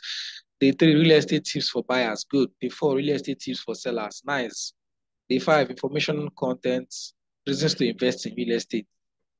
Fun facts or trivia, client testimonials, personal posts, putting a face to the brand. Yeah, you just have to find a way to do this better. Putting a face to the brand, I don't know, but you want to do something. Yeah, but I like it. I like the way it's going. Educational content, rules of professionals in the real estate sector. A poll, yeah, this poll can be how do they prefer to pay for real estate, or a poll about maybe one controversial thing in real estate. Maybe would you prefer to buy a land in rainy season or dry season? Those kind of things. I think contest and giveaways, yeah, good way to grow your brand. Um,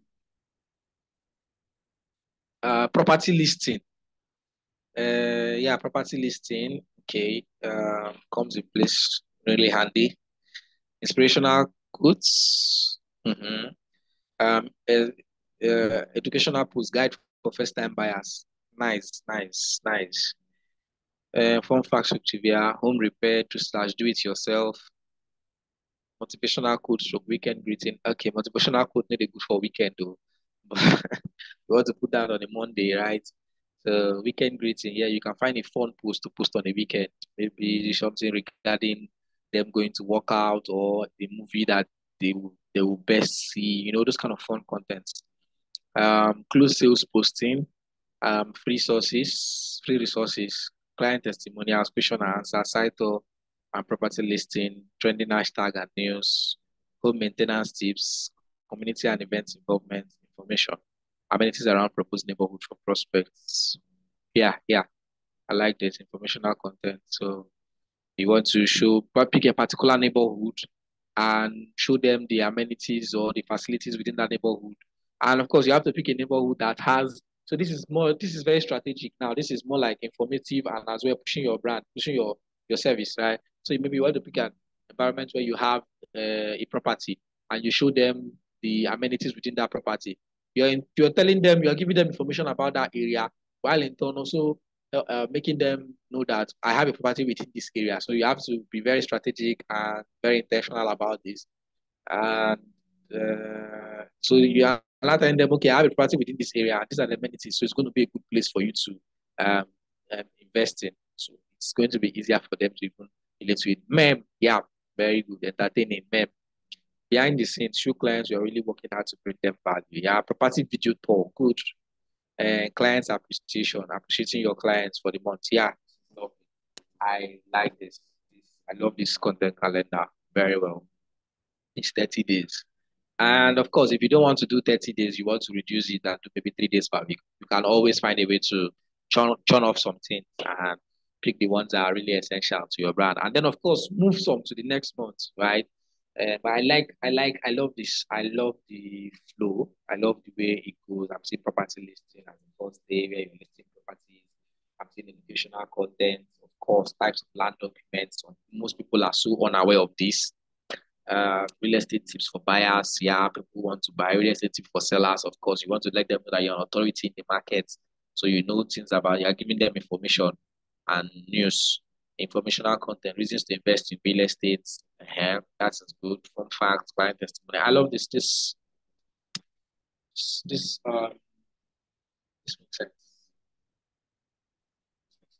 Or is it because the sample I sent was for real estate? You now had ideas from there. But I still like this anyways. I still like this. I think it's more tailored. But even the one I sent, I think this is more tailored down to the real estate and especially the property problems that people face in real estate. You used it as a template. Okay, fine. I thought that was a guide, right? But I still like the way you were able to um, streamline yours, and it seems even it's you streamline it and it's more Nigerian, more like Africa. Home maintenance tips, okay?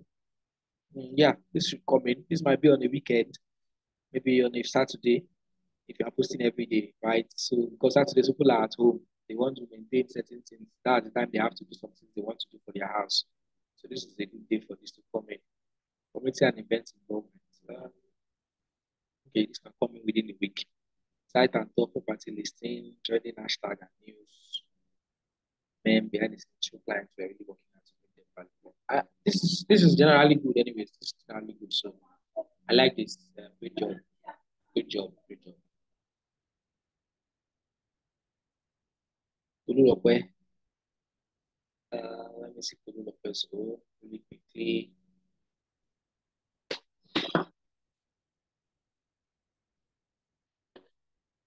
Yeah, tool of November 1st, 2nd, 3rd, 4th, 5th, 6th, 7th, 8th. Okay. Oh, are you an architect or an engineer? I can see November 1st, market updates.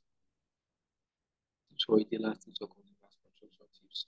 I'm confused. Hold up, are you is this a product or a service?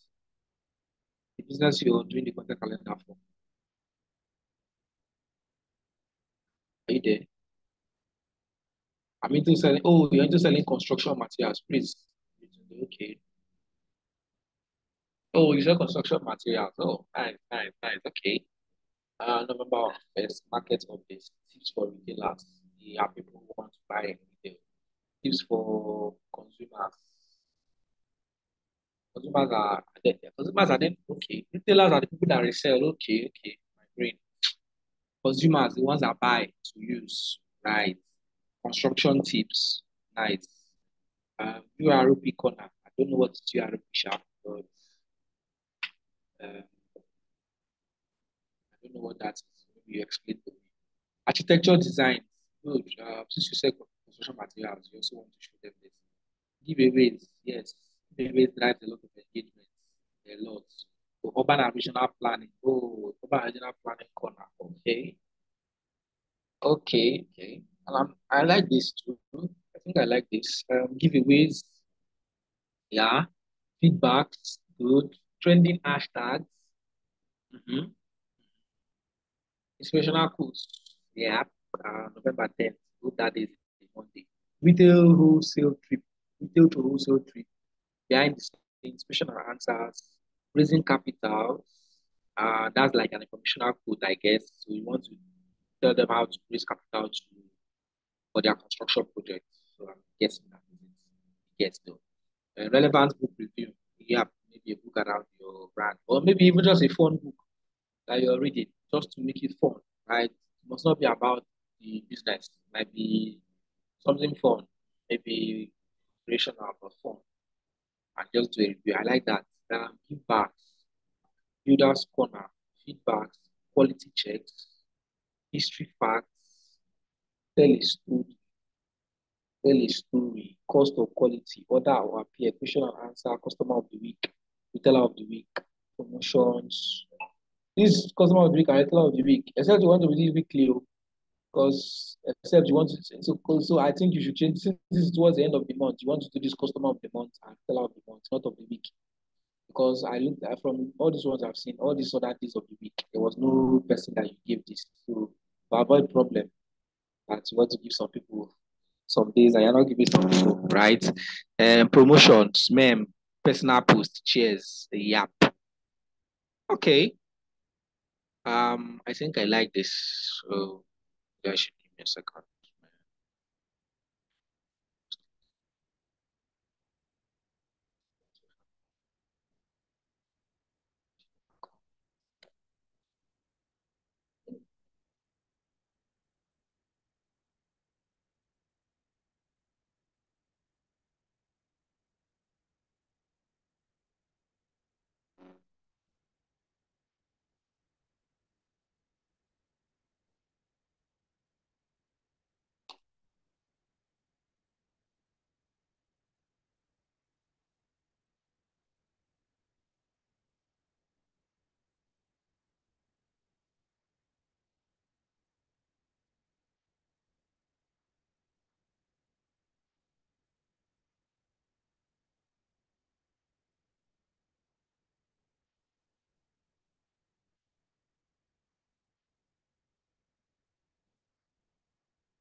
Oh, sorry. Okay. What happened? Sorry about that. Am I checking another person's phone?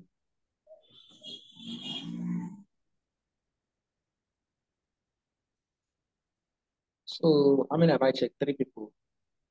I've checked this person's phone. I think okay. Um, but just find a way. Remember, I said Mondays, people are not too good to their phone. So whatever content is going to put on Mondays, try to make them a bit more less of things that will need too much interaction.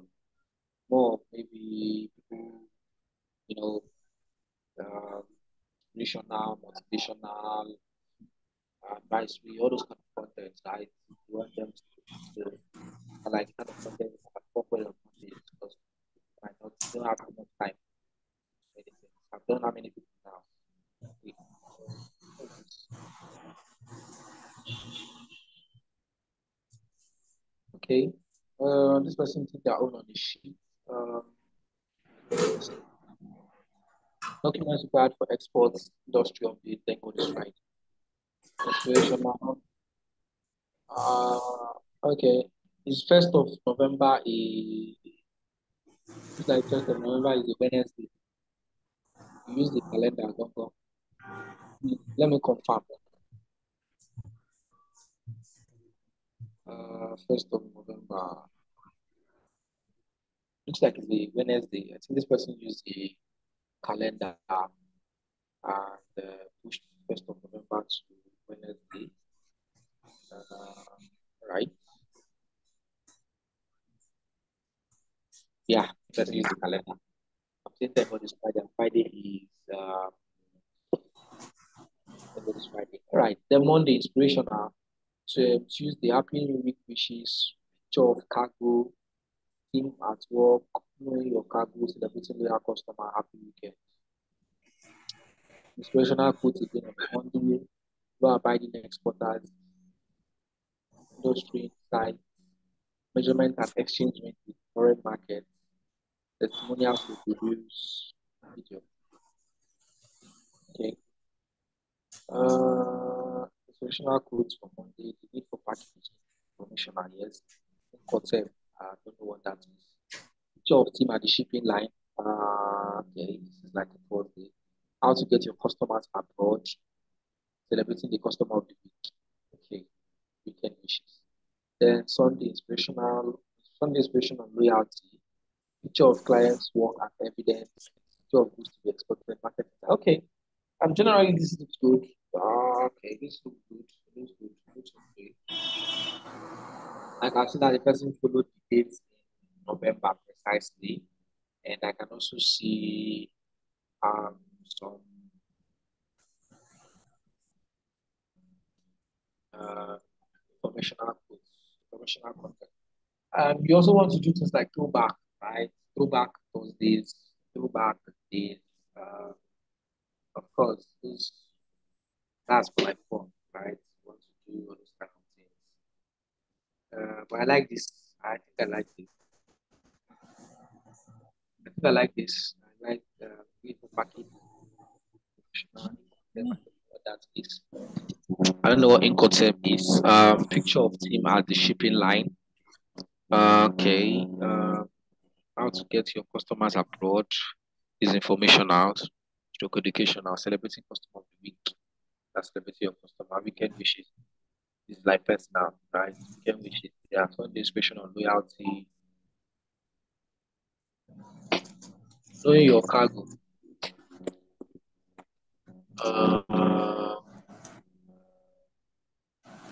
Okay. Okay. Okay.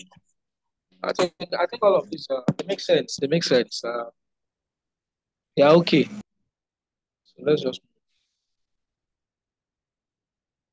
so the other thing is you just find a way to sync them to make sense to your brand, right? So you want to find a way to sync them to make sense to your brand. And tweak as well. Of course, like I said, nothing is laid down on stone. You want to be tweaking content. You want to tweak. If you put today, you see how today goes. You tweak it, you put tomorrow, you see how tomorrow goes. tweak your content to suit your brand and relevant, right? Who is this person? Lumbani Hamilton, electronics. 1st of November, collect electronics in stock update. Customer support. Okay. Attend industry events. Choose.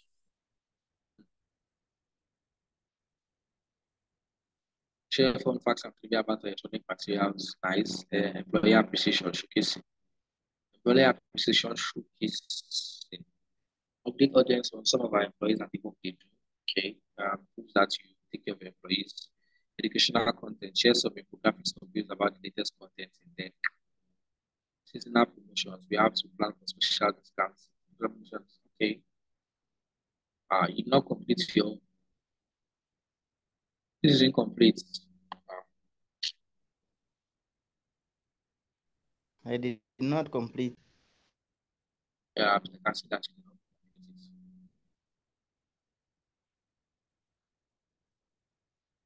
Who is this? Annie Daniel. Annie Daniel, November 1st. Are you doing two content? Oh, let me see. November 1st, November 5th, November 10th, November 15th, November 20th. 1, 2, 3, 4, 5, 6, 7. 1 day per week. Is that 1 day? Is that 1 day per week? Or 1 day per what? Yes, I'm doing weekly, just weekly. I was rushing, so I just said, let me just do weekly and so that I can submit something. I start from 1st of November. Hey, please, I like the benefit of investing in million. Okay, you guys know what? Sir? Guys, I'm just looking at it. So you guys know that I can see you share a post highlighting the benefits of investing in real estate in Nigeria. Okay, okay. Propose the customer success story. This is Rush. I understand. Feature a customer testimony about their positive experience with any property or post a video tour of your a luxurious property available. So, all right. So maybe you can take your time and do this later. But I think I like some of the things I've seen. Of course, you have to do at least 3 days per week, right? So that your customers can buy into what you're doing. So at least 3 days per week. So let me check this last person, Comfort, part of visa.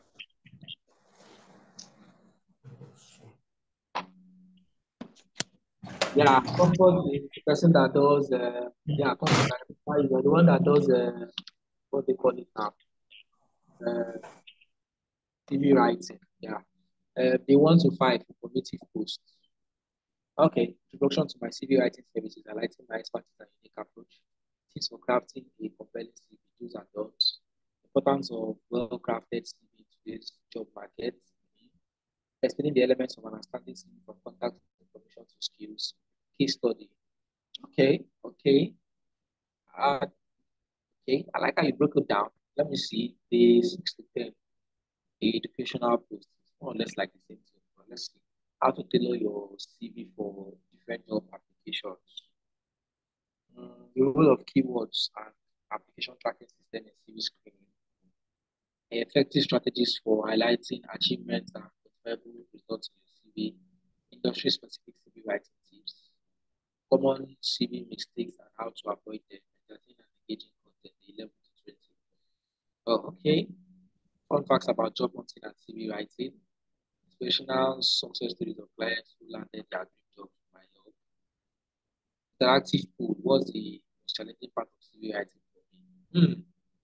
I like this. I love this.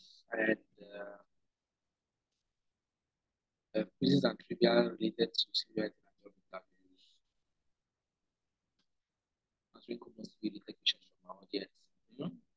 Behind the scenes, it is the life infographic, visual questions, writing tips and statistics. Highlight the client testimonial with their permission. Aha. Yeah. This is good. I like that with their permission. Book recommendations for job seekers and career development. It's with interactive storytelling. share a challenging CV. Okay, I like this. I think I love this approach. Well, I think maybe you should try to mix them up a little, right, within the weeks. But I think I like how you interpreted them, and they are all in line with the particular week. But okay, also I think this works. I mean, taking it week by week. For 1 week, committee post the 5 days educational post. This one's now become 10 days, 5 to 5. So this informational and educational, they are more or less like the same thing. And they are shared into 10 days. So you want to break it into 5, then the next 5 you want to bring from fun post. Then the next 5 you get the educational post or informational. Then the next 5 another fun post. Then this brand building post can also come in. And that is so you have spotlight on CV writing process from professional to define and you have to collaborate with guest bloggers or experts in related fields. Photography, idiot, and CV writer that gets noticed. I host a live webinar workshop on CV writing tips and techniques, generated content, showcase my professional certifications and accreditations, provide limited discounts of CV. Okay, okay. Highlights my you not finish it, we stop at the 28. But I think I love this. I like it. I like it. It makes sense. It makes a lot of sense. And it's well tailored to the brand. And I think he also touches a lot of information that a lot of people who need CV writing who need CV writing as their this thing will also be able to fathom it. I can see tips for crafting a compelling CV. I can see importance of a well-crafted CV. I can see explain the elements of an outstanding CV. I can see so many things. So I like it. I think it makes sense. Yeah, I like this. So we move. Right. Well done, guys. Those of us that did the classwork are submitted. Well done. I think I love what I'm seeing from you guys.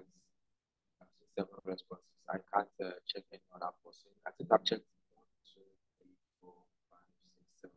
I've checked the 7 people, right? Um, Comfort, I like your CV. I like your content. I love your content calendar. I think it touches so many aspects. Just find a way to blend it and also make it more relevant, right, to the brand. No, you see, when she give out all the information in just a month, the truth is that she cannot run out of content. She will always find a way to blend content in, right? Sometimes contents can come in when so these contents, some of them can be reusable, right? You can do something this week and the next week you still repeat it, but you try to rebrand it to make sense, right? And also you can also of course get content ideas from what um um your audience love, right? Maybe you look at what they like and then you go and draft more content relating to that. Tips for crafting a compelling CV do's and don'ts. She can give some, might not give all on one day. Of course, you always find a way to draft content out. You always do your research. By the time you do your research, you'll be having more content that you can want to put out. Sometimes you can jump on trends. Another thing is trends, right? Sometimes you want to jump on trends to be able to reach out to your audience. Now, jumping on trends is also very tricky. So you have to mind the kind of trend you jump on. It's not every trend you jump on, right? There are some that will actually be very, very harmful to your business. So you don't want to jump on those ones, some scandals and all of those kind of stuff. But there are trends that you might just want to jump on. For example, I remember when Twitter, not Twitter, sorry, Facebook, when Meta apps went down, WhatsApp went down, Facebook went down, I think Instagram went down as well. It was trending everywhere, right? If you go to Twitter, you see that it was trending so madly, like all of them have gone down. People said they opening to go accounts. What's this people there? What's this brand again? Trust Wallets. I follow Trust Wallets on Twitter. They jumped on that thread and the social media. I love if I check Trust Wallet on Twitter, you will love their social media platforms. You will love the kind of posts they put out sometimes, most times. And the thread, they jump on the thread and the person was like, the quote was like, see me seeing mean, how did they put that again? It's been a long time. I'm trying to remember it, but it's something around the verbs of their brand and social media going down, like something like missing Facebook, WhatsApp, and Instagram gone down. And I'm rushing to check my Trust wallet to be sure that my money is still intact. Like my Bitcoin. So you see how they jump on that thread and we're able to use it. Um, we're able to use it in their own market, right? So they did that and were able to drive a lot of engagement to that content. So you also want to jump on trends, right? And trends, of course, trends are like you diving out of your content calendar, right? Sometimes you might post on your content calendar and still jump on a trend. Maybe you saw something trending that day and it's relevant, you can jump on it. You can find a way to synchronize it to your brand, right? Then you jump on it. Maybe the next day you create a content about it and post. And that means you're going to shift out because, of course, you know what is trending. Once something is trending, it's trending for a while. So, and you did not plan for it. So you might have to adjust your content calendar a little to accommodate it, right? And yeah, yeah. So that's like what we want. Um, So the three content types that you want to be really hit at, right? You want to hit at three major content types, right? You want to hit at engagement content, of course, content that are meant to strike a conversation from your audience, just like we have a lot of them here, opinion on on popular topics and stuff like that. Then you also want to capitalize on evergreen content, right? These are contents for your business that you can refer back to, just like I pointed out that she cannot run out of the content because most of our contents here are evergreen content. Like you can go back to it and update it for years to come. Evergreen content are content that don't actually die off, right? There are some niche we also call the evergreen niches, right? Evergreen niches are niches that they are evergreen. Come today, come tomorrow, come next tomorrow. People are discussing that same topic. One of such niches is relationship niche or a relationship industry. That's an evergreen industry because every day, year in, year out, people are discussing relationships. There are relationship issues. People want to capitalize on it. So even your brand might have, your business will also have evergreen sides of their business that they can capitalize on, right? And then we also have the event content, of course, that one that you go to a particular, you go to events or occurrences, and then you like to post those kind of events and they're kind of industry news or events and stuff like that, right? You want to capitalize on those stuffs. Of course, you can always track your this thing through social media analytics, but that is like by the way. Now, of course, you have to have social media accounts to do all of this, right? And so let's start with I'll stop sharing my screen for a while.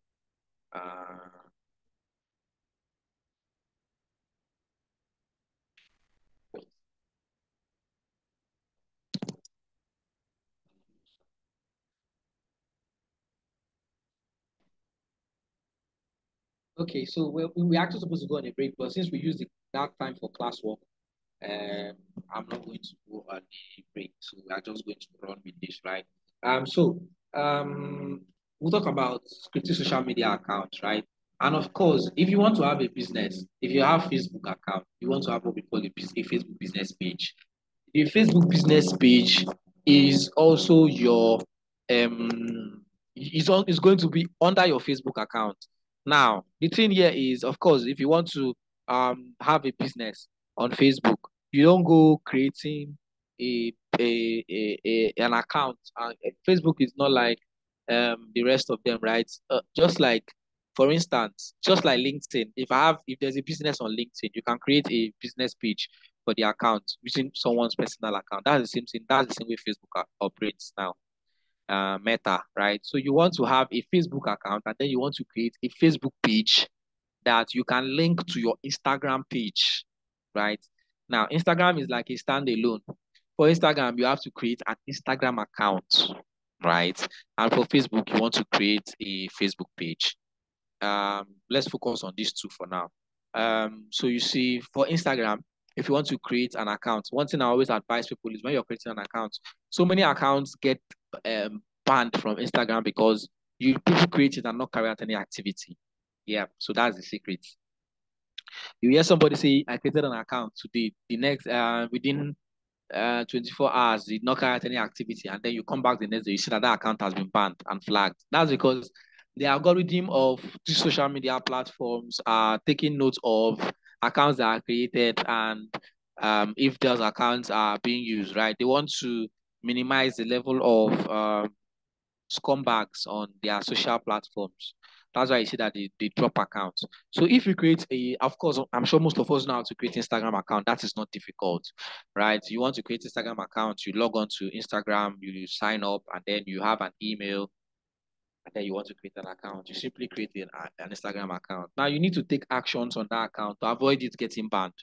One, you after creating the account, you post a picture, of course, post a profile picture. So you have a profile picture on the account. Two, you follow somebody, right?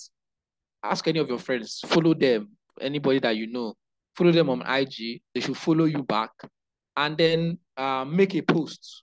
One post is enough, right? Just make a post and comment on other people's posts. Go and like and comment on other people's posts. Say maybe all this should be done immediately. Create the account within 24 hours, right? You can that post you posted, you can delete it later on. You go to somebody's account, maybe a celebrity, most times preferably an influencer or an account with large following. You like a post and then drop a comment. This will avoid the algorithm from banning your account within that 24 hours, because they want to see that immediately you create the account, you're able to take action. So that action will determine if the account is legit for them enough or not, right? So you want to take this action to avoid your account being banned. It's very, very, very, very important. Now, let me share my screen. Now, for Facebook, of course, like I said, you need to have a Facebook page. Now, you need to have, first of all, have a Facebook account, right? Now, let's look at this. Let me go.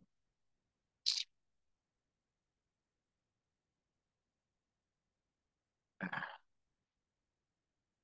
is the test page I created recently, and I don't think I want to create another one today. I'll just walk you guys through.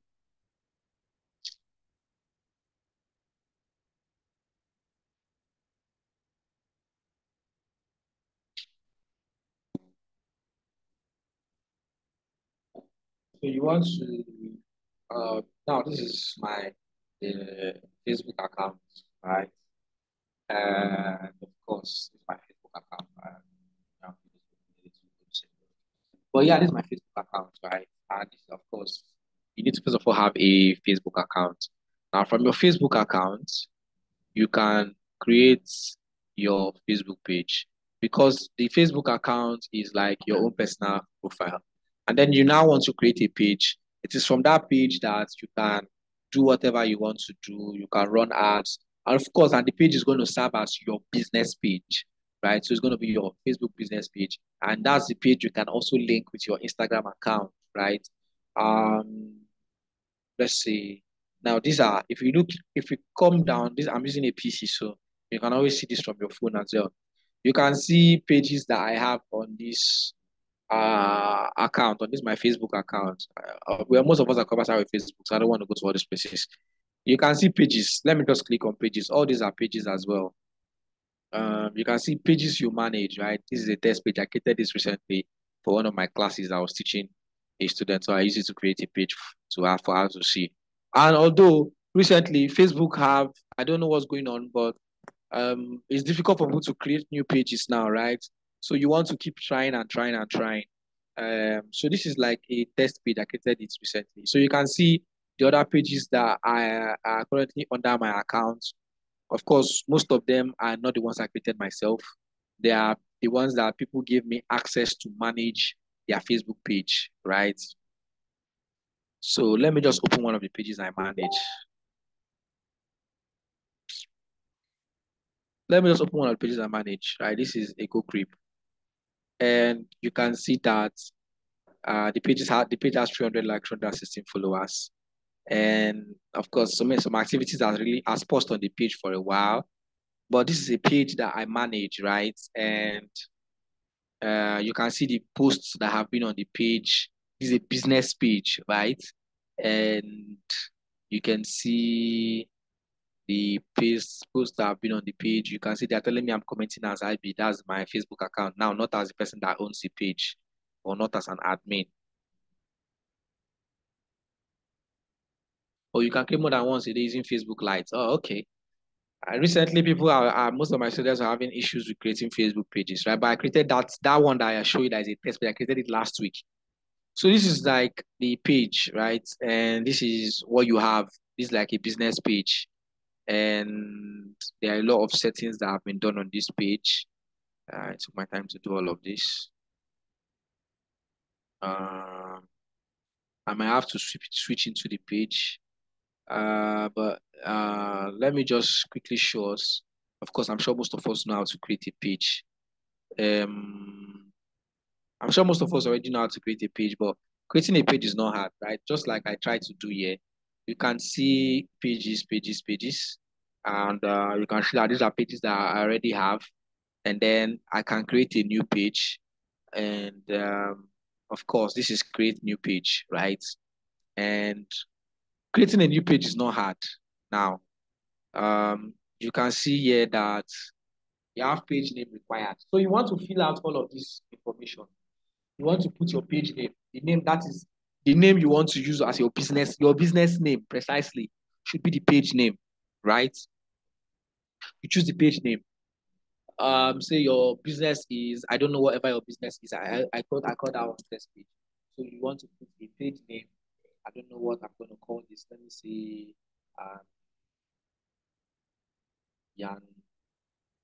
Yandrex. Let me say Yandrex, right?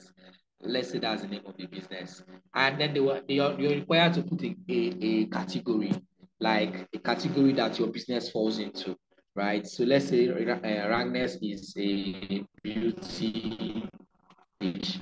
Say it's a beauty brand. Yeah, you can see it. You give you options: beauty, cosmetic, and personal care, beauty supplier. So you pick the options that are relevant to your brand. It gives you more than one, right? And I don't know what else to put. I don't know. Will I put hygiene? That'll give me something. Hygiene is not giving me anything. Let's see. Health. Yeah, health slash beauty, health slash wellness, health food store, health spa. You just pick the ones that are relevant to your brand or to your business, right? Then you now have your bio. You fill in your bio. Remember what I said, your bio should be consistent. So you want to fill in a bio and then you can fill it to the next platform, right? And once you fill all of this, you just click on create new page. I don't want to create a new page, but that's a simple step you can take to create a new page. You simply create a new page, right? And then you can go and do all the editing on the page after you have created it. Now let me go to the page that I've already created. You restricted. Did you provide the necessary documents? Mine was restricted to it. Okay. You can link it to your Instagram page. You have the page, but you cannot link it to your Instagram page because it's restricted. Okay, somebody Yes, has sir. I have. Yes, sir. I have a Instagram business account. I also have a Facebook account, a business page. But each time I tried linking both of them, Facebook, I always get a notification message from Facebook that my account is being on restriction, and I've sent a mail. I've write the customer care, but still no response. So I'm trying to see. I want to delete the page, but I can't see any place to delete the page. Okay, let me leave this. I'm not creating this page, all right? So let me cancel this. Which of the thing now is which of the accounts is um on restriction? That's what you even need to know first of all, right? You need to know In the which of Facebook, the Facebook, the Facebook is the one on restriction. Yeah, so of course, like that person that's replied, maybe you need to do some form of identity verification. Maybe there are some information that are not put on the page, or maybe that page has had someone tamper with it and they are now restricted the page. Do you understand? All these things can cause restriction on the page, right? This is the page I created last, which of course I'm not really using, but you can see that you need to fill in all of this information that is necessary. You can see internet marketing service. By the time you, let me switch to the page and manage it from change the page. See. So immediately the page is out. So you want to have people like your page, right? And people follow your page. It gives your page some level of authority. So the more you fill the very information that are necessary, the more you see your page health increases, right? Now you can see here that I have this is the page, right? This is the Facebook page that was created. You can edit your details, right? So let's say I want to edit details. This one category. I don't think I can edit it anymore. Okay, I think I can. Yeah. So you want to edit these details. You can see these are things that actually give your page a good health. So you want to fill up all of this information that are relevant. Contact info, phone number, name, email, those relevant things. You want to put your categories, website if you have a website, social links. Of course, you can add any other platform that you have as a social link. You can add it there. You want, of course, all these other ones. You can leave them. Price range, services, language. You want to put all of this stuff together and make your page more better for them to be able to actually. Um, so you can see here that I have to do a lot of things. I need to link. You can link your WhatsApp account, to your business page, right? So if I want to link my WhatsApp account, I simply click on link your WhatsApp account here, and I'll be required to put my WhatsApp number. If I put my WhatsApp number, they will want to send me a WhatsApp code, right? Of course, you can see my number is already automatic because I have my number stored on most of the platforms. So immediately I click on that, I can connect my page to WhatsApp. So I can get messages from here.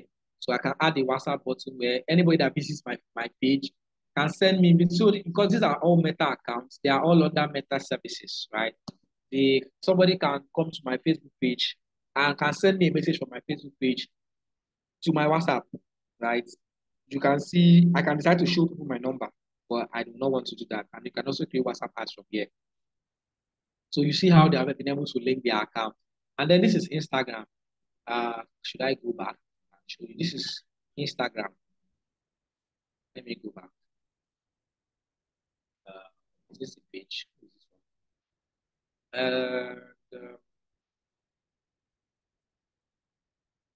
Let me click on the page.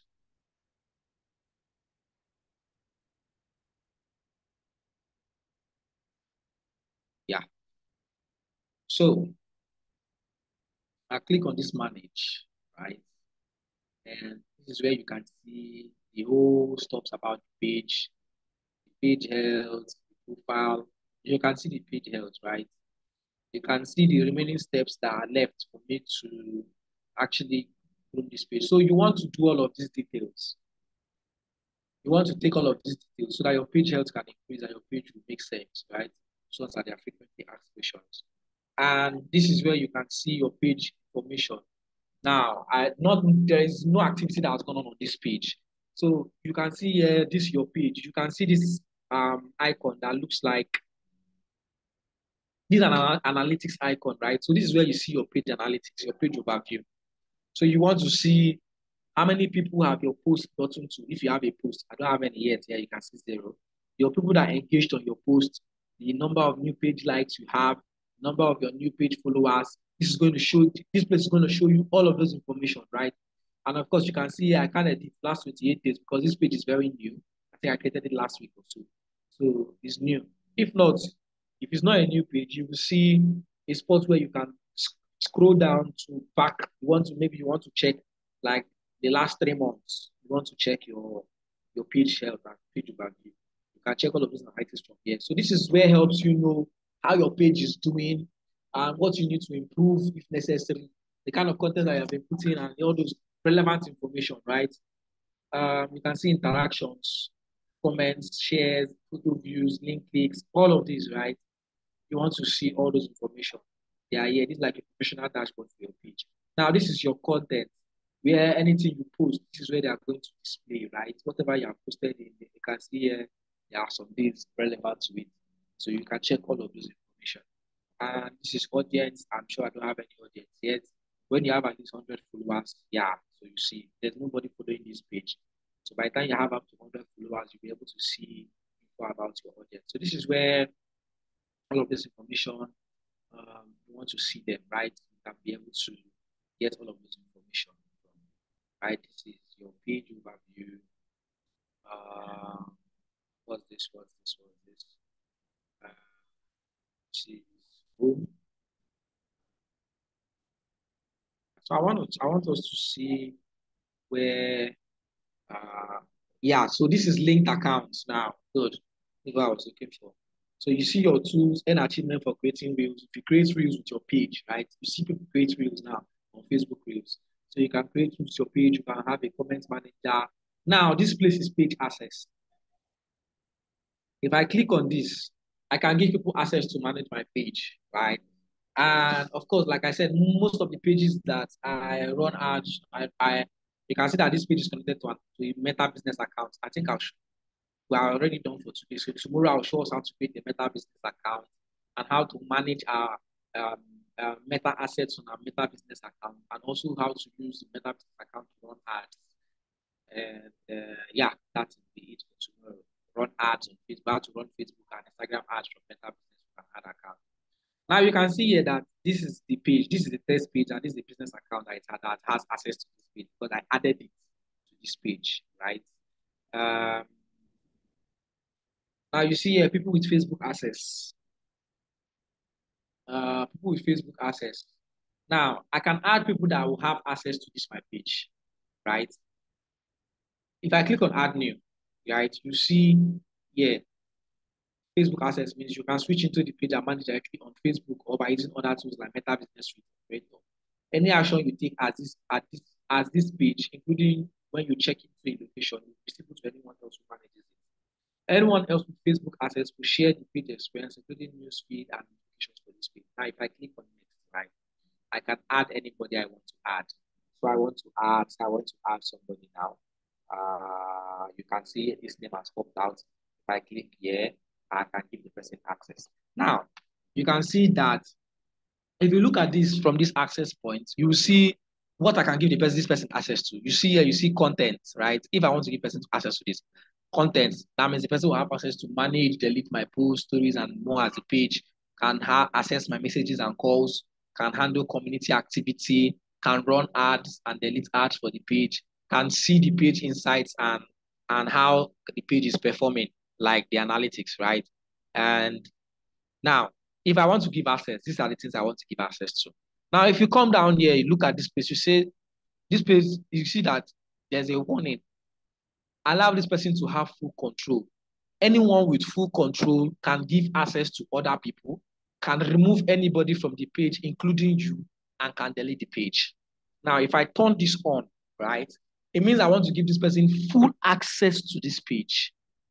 What it means is that this person is going to completely manage this page, can add it. Now, if I don't give person full access to this page, the person cannot add any other person to this page without my permission. But with this, the person can have full control like me that owns the page. The person will add anybody they like to the page.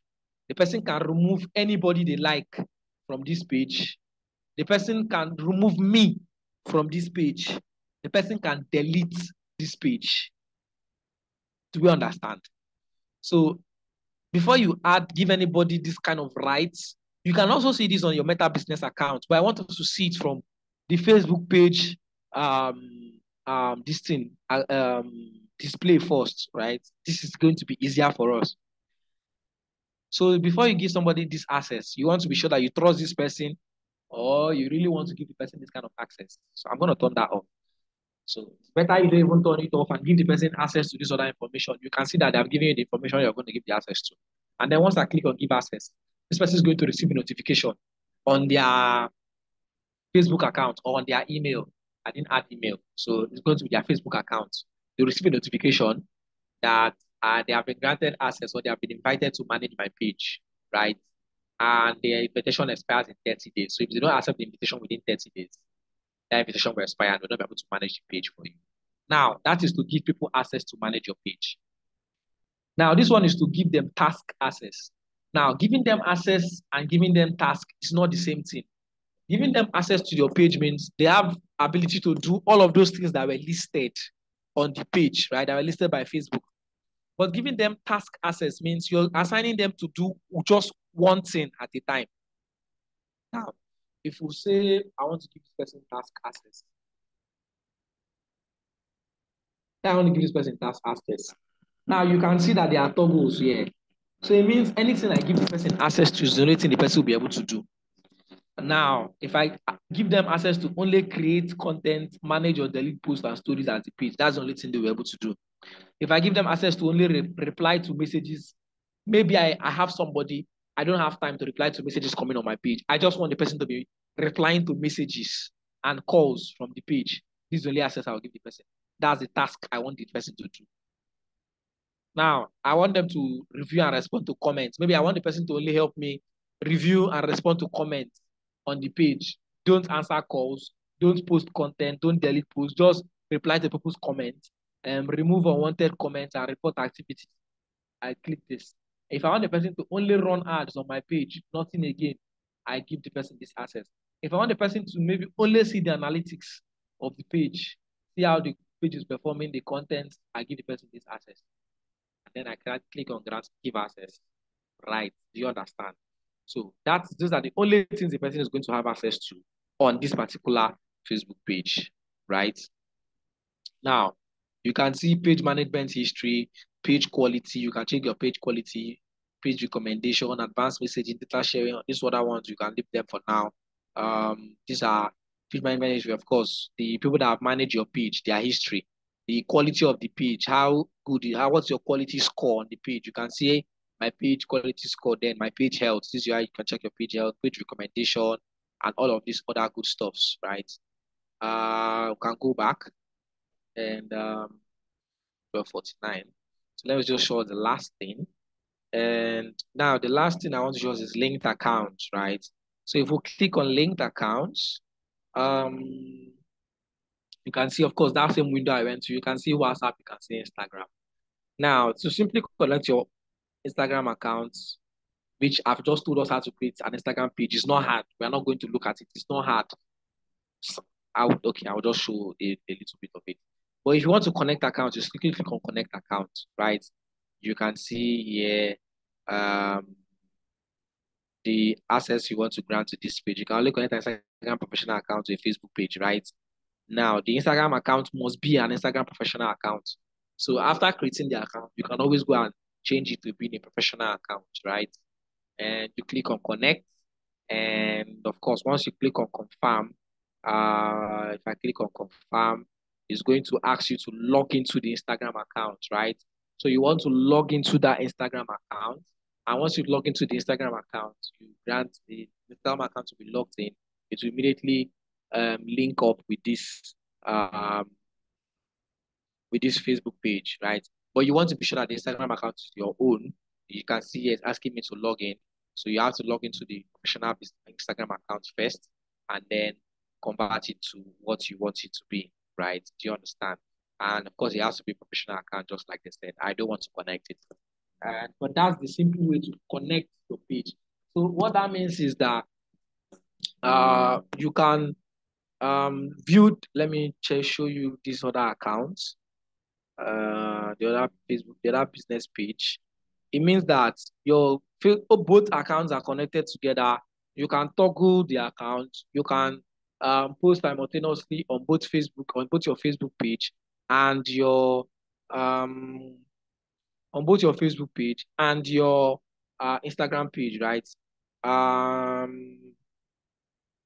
Let's go back. Right, so this is my Facebook account. I want to show us the other page. I've just left the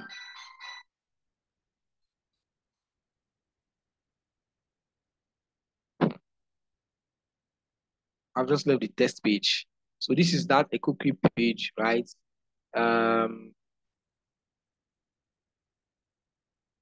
This is the page. And of course, this page is connected to the Instagram, right? And this page is connected to Instagram. You can see the WhatsApp button, like, message, and all of those good stuff, right? Of course, if you go to your Meta account, you can see where they are connected. I'm not going to show us anything about Meta accounts today, so we don't get confused. Let's assimilate this one first, right? Let's take this chunk of information that I've given. I think I've given a lot of information today. So you want to assimilate this one first so that it's not looking like I'm giving you information overload. So when we finish looking at this today, we can now go to um, tomorrow to the Meta business account to be able to set up a Meta business account. Now you see here, you can link your WhatsApp account, you can link your Facebook account, you can add an action button. Now, if you click on this add action button,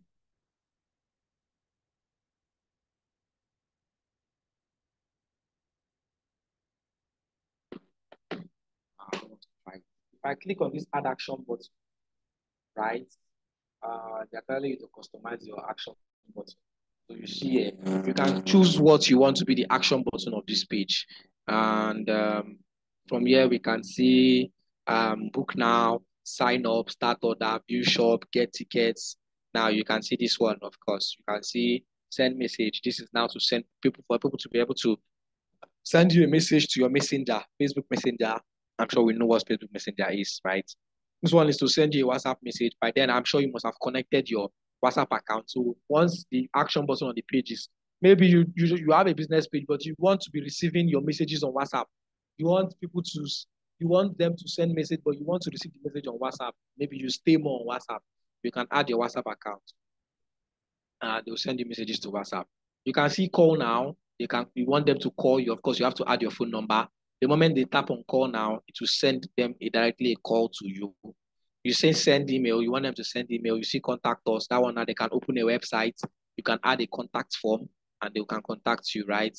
And these other ones you can link to your, if you have a Facebook group, you can link it to a group. You can see learn more, opens a website. If you have a website, you put learn more. Once they tap on it, it's going to take them to the website. You can see so many options, right? It gives you a variety of options that you want to pick from. Reserve, buy now, play game. If it's a gaming website or a gaming page, visit a group if you have a group for them. Reserve if you want them to make a reservation, buy now, and all of this good stuff. So you just want to pick something that is relevant to your business. If you want them to sign up to a website, then they are going to go to a website or there's going to be a sign up form. You want them to book an appointment, you can add a schedule, connect the scheduling tool so they can book appointments. So all of this stuff, right? The easiest ones are this send message, send WhatsApp message, call now, just to drive your engagement down to where you can be able to easily manage it by yourself, right? You can see the page health. You can see write a welcome post. All of these I've not worked on it. I can write a welcome post and you can see link your WhatsApp account. All of this stuff. So what you want to do, or what you guys are going to do is create a Facebook page, right? Create a Facebook business page for your business. If you don't have one ready, create a business page and ensure that you follow all of these steps, right? You cannot get all of them easily on the first day. There are certain actions that people need to take on the page that will um, create the page health. But you want to create this page first of all. You want to fill in the necessary information, fill in your bio, fill in your necessary information, and just go through the page randomly. Like go through the page, and then first of all, create a page. It's very important. Create a page. If you don't have an Instagram account, create an Instagram account. Follow this step I ask you to follow. Create the account. Ask people to follow you. Follow back and take an action, comment on someone, like the page and all of those stuff. And link them. I've showed you how to link the Facebook page to an Instagram. Now link both of them. And also the content calendar, right? For those of us who have not submitted that content calendar, and those of us who did the rough hazard work, update your content calendar. Tomorrow I'll take a look at it in tomorrow's class. Submit it before tomorrow if possible. That will be better for me, right? So take all of these actions and then tomorrow class we are going to see what next we are going to do. Is there any question? Anyways, any questions so far? Anything you don't understand.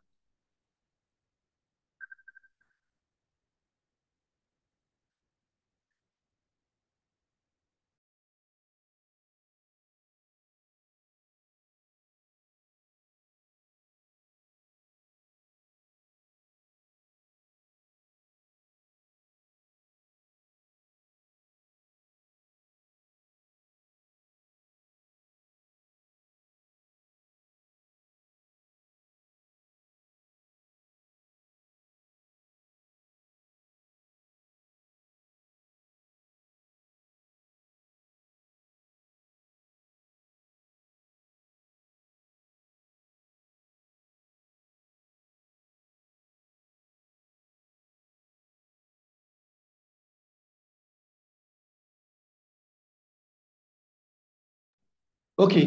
I'm guessing that I'm guessing that there's no question because nobody has yes, we are ending today. We are ending the class. If there's no question, is there any risk for adding email address? No, there's no risk. You just need to add your email address. What that simply means is that they'll be able to connect to you via your email, right?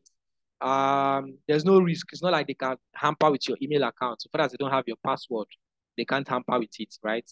So just do all of those stuff, right? And tomorrow we are going to look at any other thing. And then tomorrow, I think I'll also show us how to set up for most of us that don't have two-factor authentication on our Facebook page or our Facebook account. I'll show us how to set up two-factor authentication so that this issue of hacking accounts will reduce so that it's going to be difficult for people to hack your account, right? So tomorrow we're also going to look at that. But for this question, no, there's no risk adding an email address. Yeah. So any other question, you might want to change your name from iPhone and put Pascal, please. Because I'm only seeing iPhone, and I can't, if I want to answer you now, I'll be calling iPhone. Yeah, I think that should be that for today. If there's no other question, I'm done for today. I'm going to ask them to share the attendance link now so that you can sign the attendance. Please do the assignments I've given, right?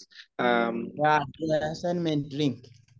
Yes, they are going to send the assignment link to the group chat. So you just do the content calendar and update it. Then for the other one page, your Facebook page, the Instagram page, link them together and go through the whole Facebook page algorithm. Try to play with it and try to do something nice with it, right?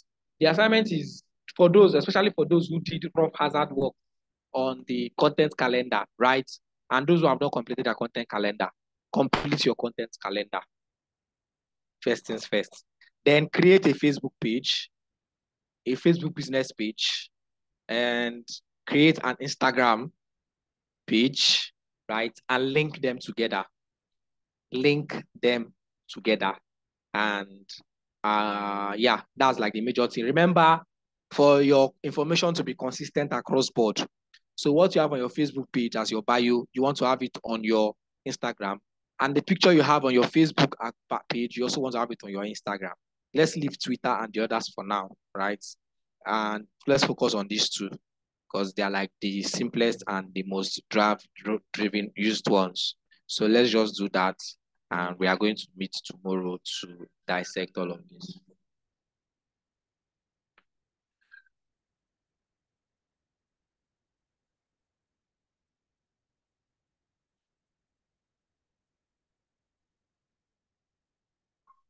They asked me to complete our class by 3.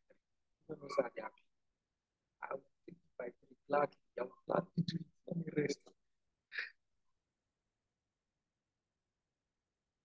Yeah.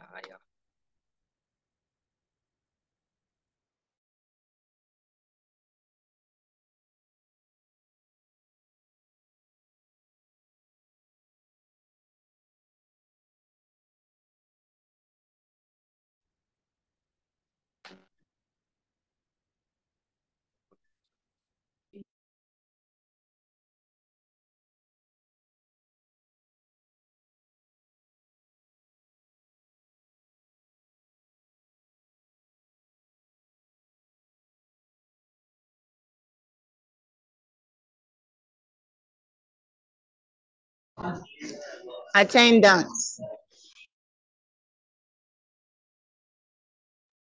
Okay, guys, I've asked for the